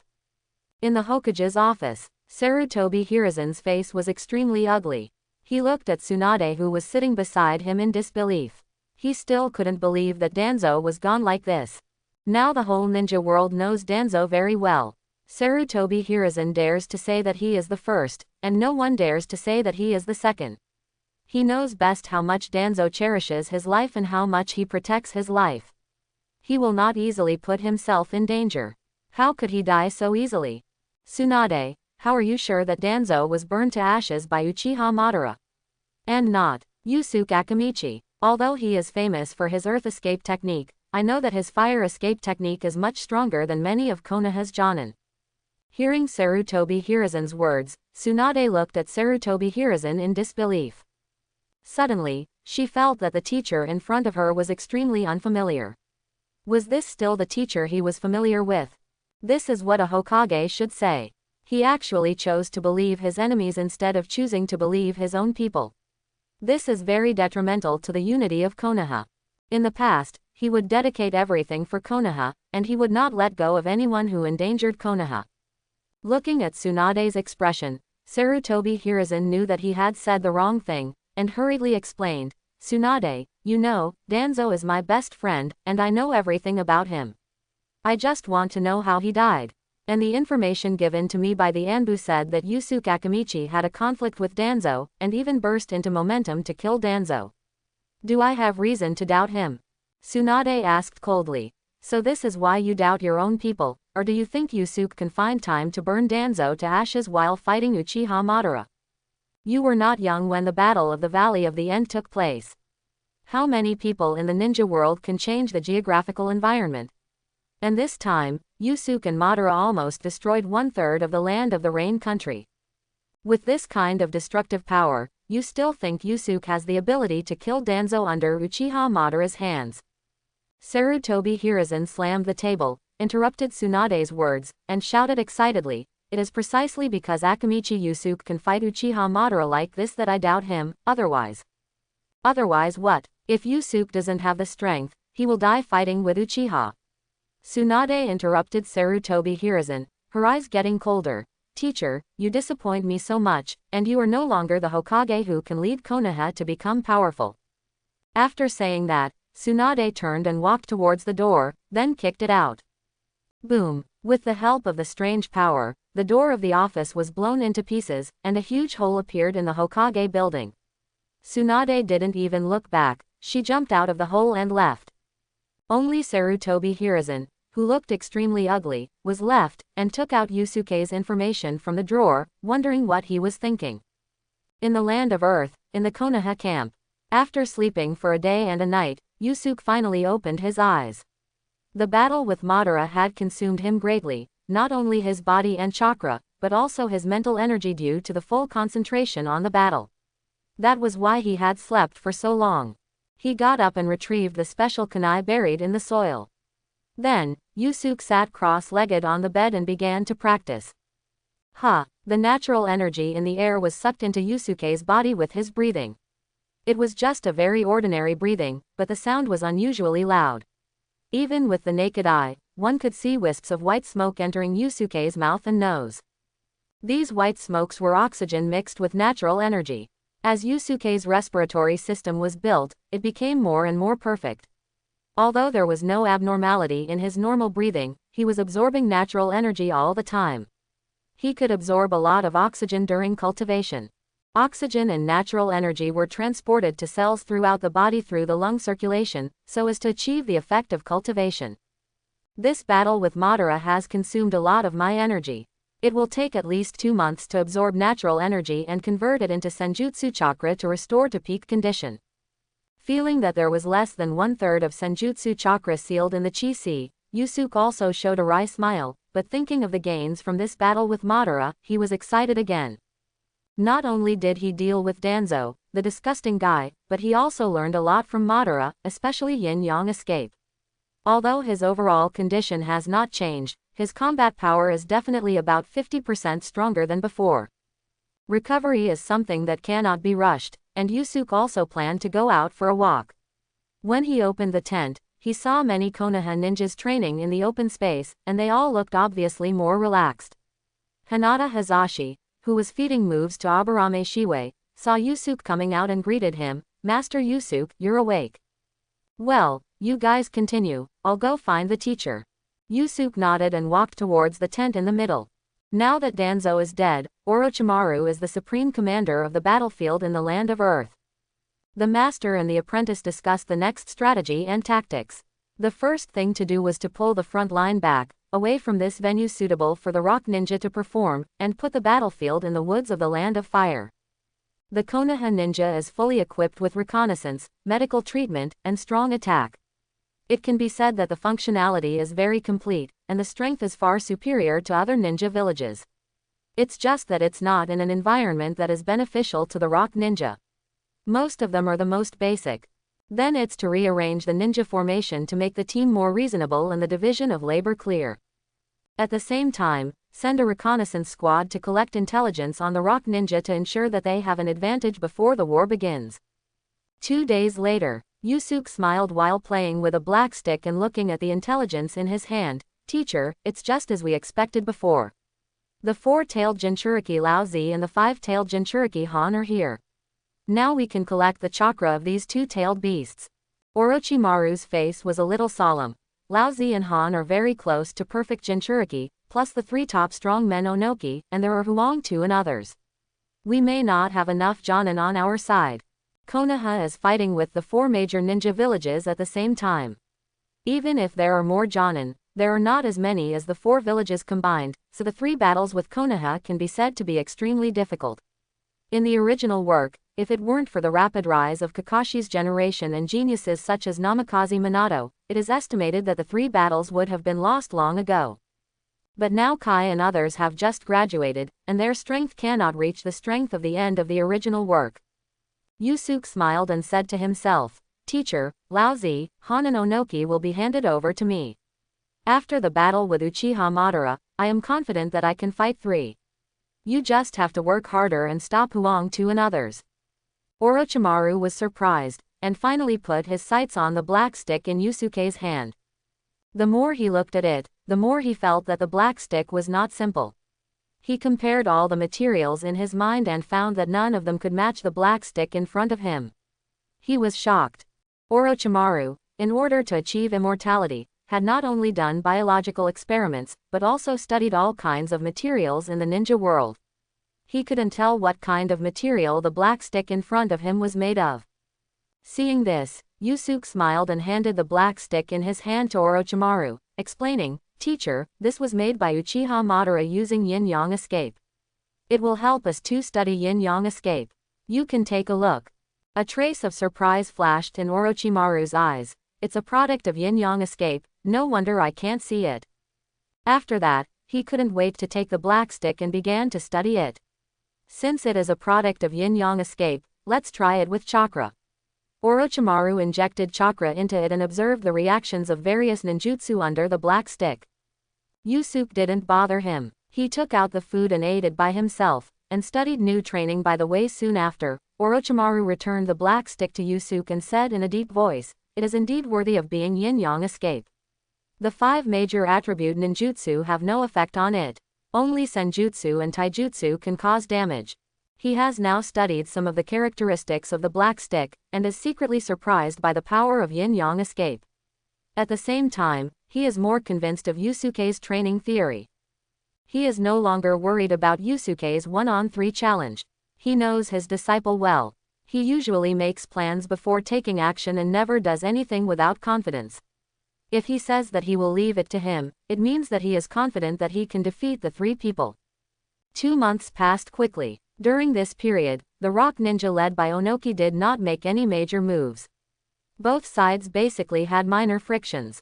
The cliff sword and the black stick of yin-yang escape had seriously injured Onoki. It takes 100 days to recover from a broken bone, not to mention a penetrating wound. This situation was also what Yusuke and Orochimaru were happy to see, because Yusuke also needed time to recover from his consumption. In the camp, Yusuke let out a long sigh of relief, feeling the almost full chi seal, and laughed, "Finally fully recovered, it's not easy." Not only that, Yusuke also tempered 6 of his vertebrae, and now his explosive power has been greatly improved compared to 2 months ago. After the locomotor system and respiratory system are built, the next are the circulatory system, urinary system and endocrine system. Among them, the endocrine system is the foundation of human evolution. In the novels and TCM theories I read in my previous life, meridians have a great influence on the human body system.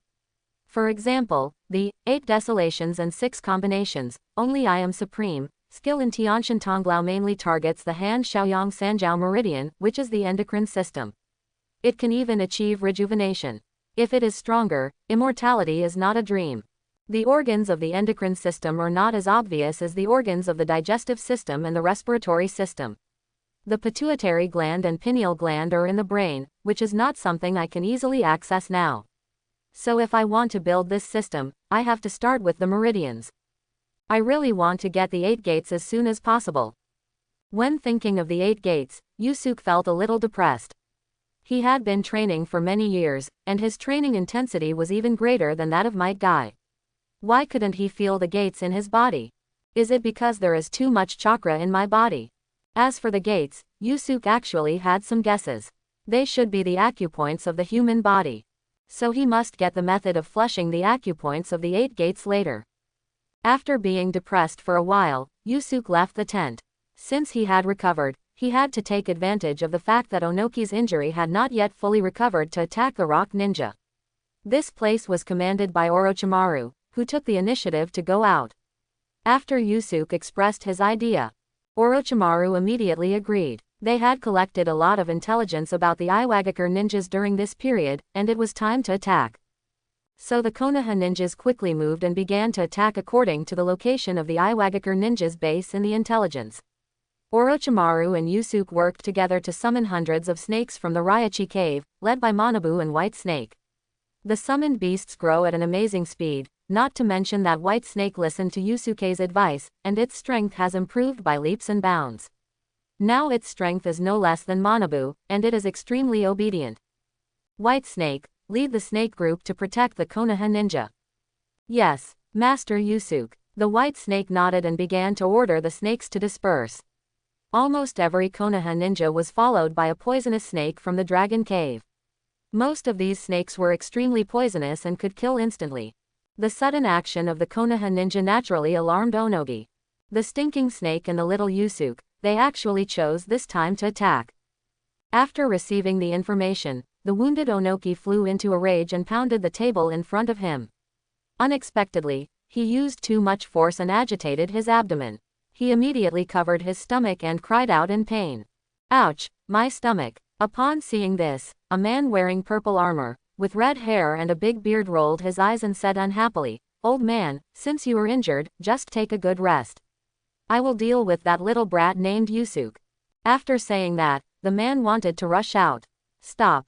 Onoki called the man angrily. Lousy, even I was seriously injured by him, you are definitely not a match for Yusuke.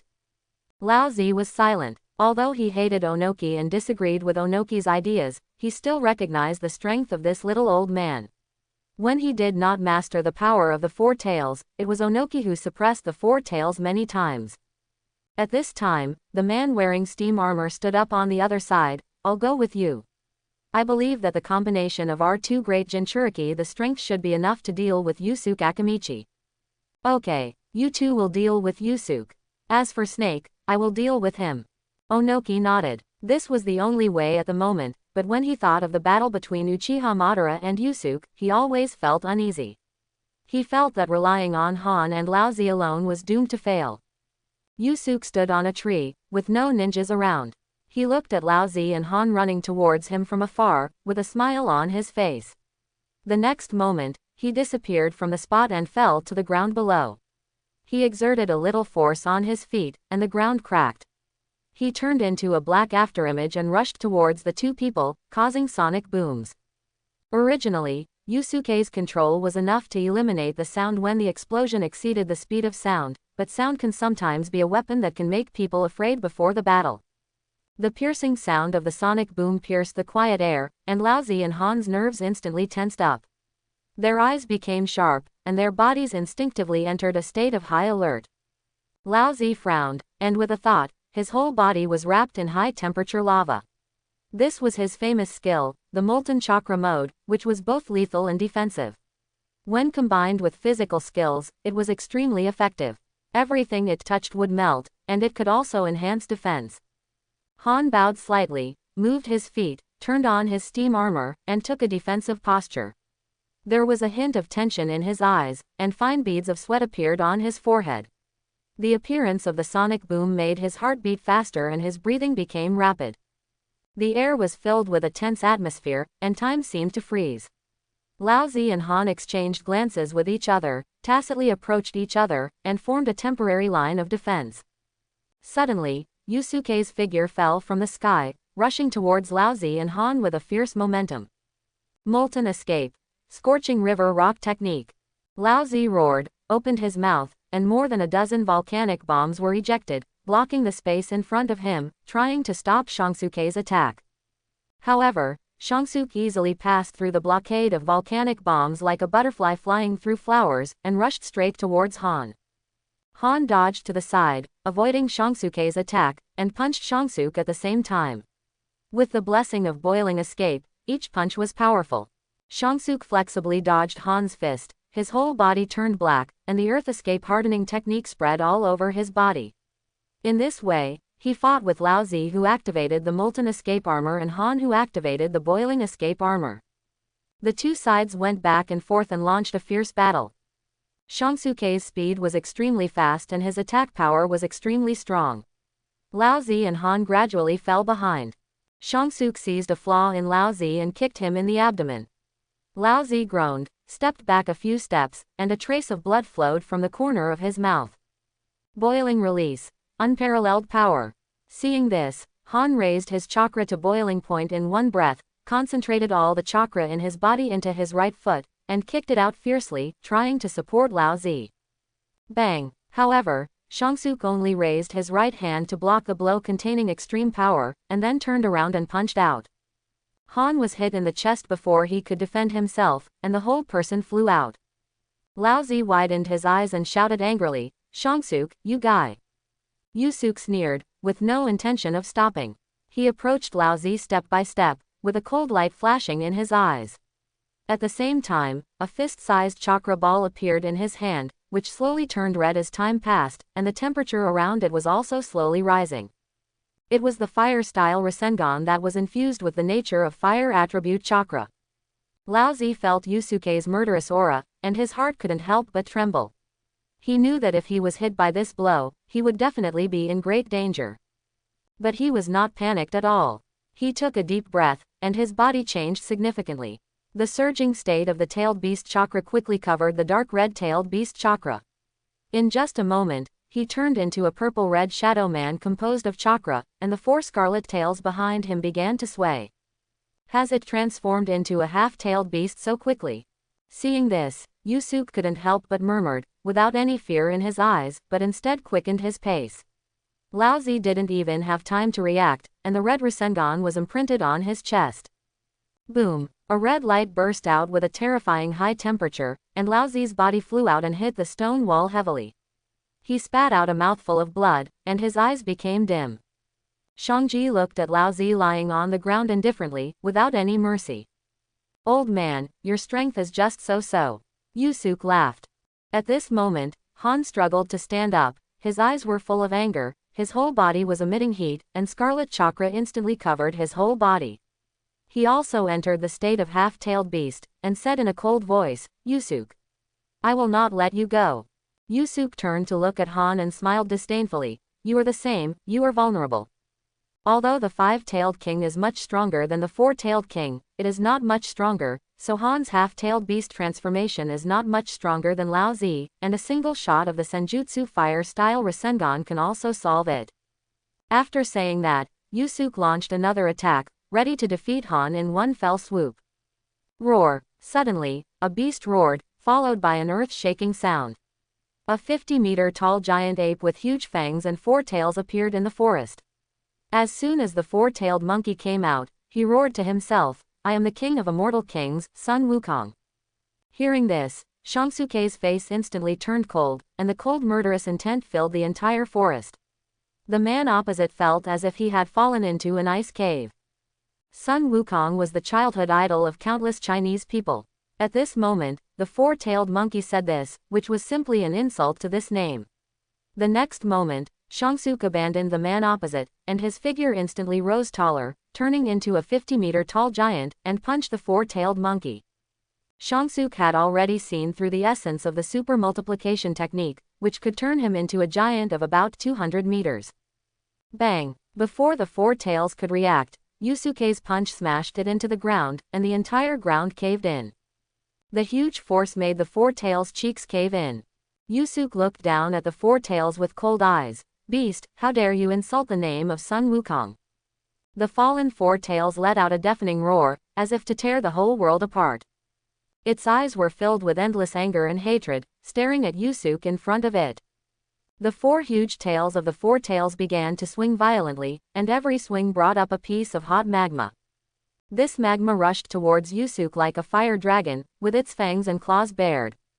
Wherever they passed, the ground was scorched, and the air was filled with thick smoke and a pungent smell. Cliff sword. Yusuke stared at the front with a firm look in his eyes. He took a deep breath and stomped his foot on the ground. With a loud bang, the whole earth trembled. At this moment, a shocking scene happened. A huge lava sword burst out from under the 4-tailed beast. This lava sword seemed to be condensed from the magma formed by the volcanic eruption. It was red all over and exuded a hot breath. The lava sword rushed into the sky at an astonishing speed. Its sword body flashed a dazzling light, like a burning flame. The blade was extremely sharp, and it seemed that it could easily cut off anything that blocked its way. Puff! The 100-meter-long cliff sword directly pierced the 4 tails, almost cutting it in half. If it weren't for the fact that the 4 tails was a chakra life, it would have died by now. I hope everyone will support it and subscribe more.